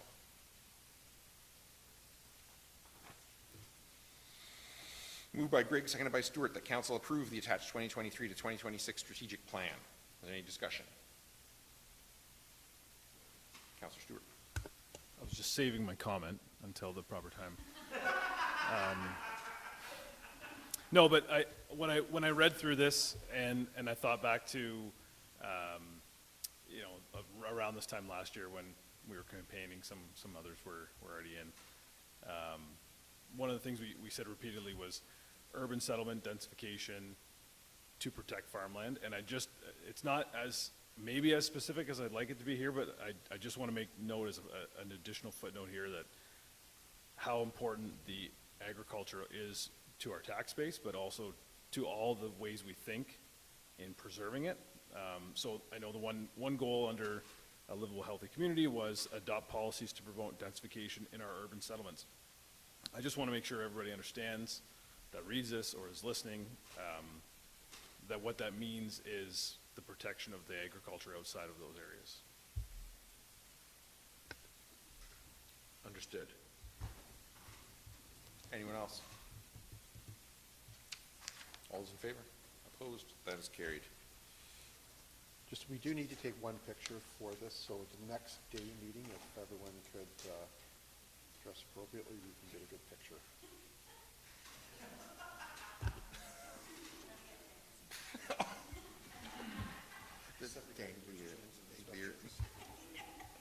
I'm going to do it. Okay. Item 9, correspondence requiring direction. Correspondence from Rural Ontario Municipal Association regarding 2024 Delegation Form. So the motion that I have in front of me is that we receive and file. Anybody have any suggestions or questions about ROMA delegations? So I'm not suggesting one for education. First time, like maybe since I've been here that we haven't done it. I think we've done it every year since I've been here. But just to give you all an update, I'm no longer the vice chair of the Community Schools Alliance. I did not run again for vice chair. I nominated somebody else, and she's now the vice chair. One of the main reasons I did that was because while we were pursuing our MOU and are still pursuing, you know, the possibilities that might come out of that MOU, I wanted to expend any energy lobbying the Ministry of Education on that and not on Community Schools Alliance stuff. So as such, Community Schools Alliance, which we're a member of, and I'm still on the executive, who will still be making a delegation, but it's not us. So I'm not suggesting that one. Nothing leaps out to me that we want to talk to a minister about at ROMA.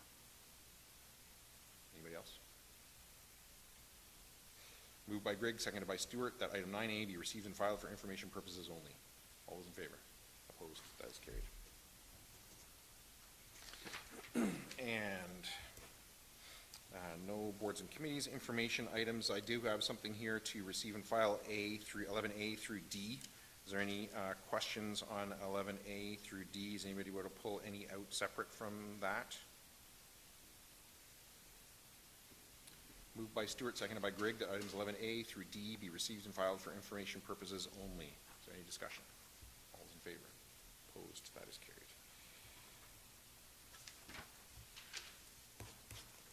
And we did unfinished business, no notices, motion, or bylaws. Items of community interest, the calendar. Crystal. Councillor Finch.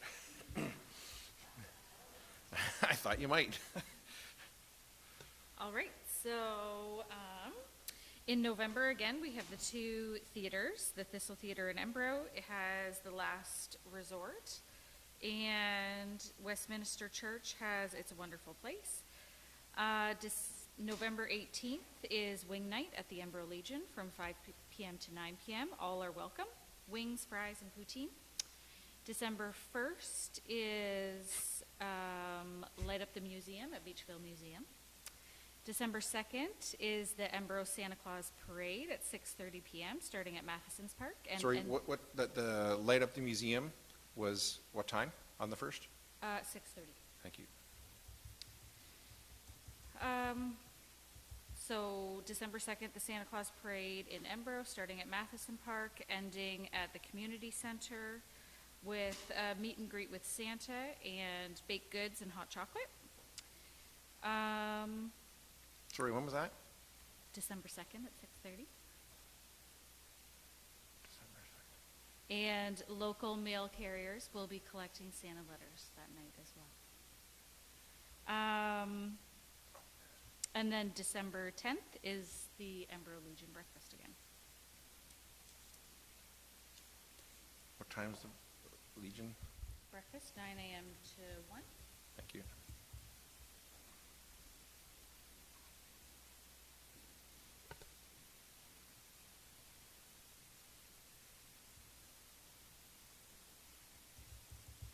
Anyone else? And then we will be, of course, back here in 2 weeks on, or not in 2 weeks. It's 5 Wednesday month. Right. So we're back here on December 6th, 9:30 in the morning. Okay? All right. So then we have moved by Stuart, seconded by Grigg, that council move into closed meeting session at 8:18 pursuant, PM, pursuant to section 239.2C, a proposed or pending acquisition or disposition of land by the municipality or board. Is there any discussion? All those in favor? Opposed? That is carried. And just for anybody watching online, all we're going to have left when we come back from closed is a confirmatory bylaw and adjournment. So are we able to stop the streaming in open? So, okay, so we will come back then. Okay, all right. Yeah, that's what as I was saying.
back from closed, and I have moved by Grigg and seconded by Stewart that council accept the offer of $1.23 million from the Christian Farmers Federation of Ontario and authorize the CAO and clerk to sign the agreement of purchase and sale and all other required documents. Is there any discussion?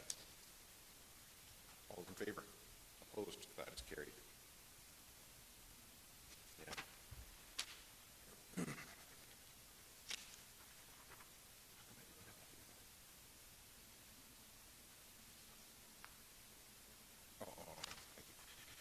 No, I just was curious. I thought I was missing something. Moved by Stewart, seconded by Grigg, that bylaw 53-23, being a bylaw to confirm the proceedings of council held November 15th, 2023, be read a first, second, and third time this November 15th, 2023, and further that the mayor and clerk are hereby authorized to sign the same and affix the corporate seal thereto. Is there any discussion? All those in favor? Opposed? That is carried. And moved by Finch, second by Mitchell, that this session of council be now adjourned and herewith closed at 8:24 p.m. and the next meeting of council be called for December 6th, 2023 at 9:30 a.m. in the council chambers of the Township Municipal Office. Is there any discussion? All those in favor? Opposed? That is carried, and we are adjourned.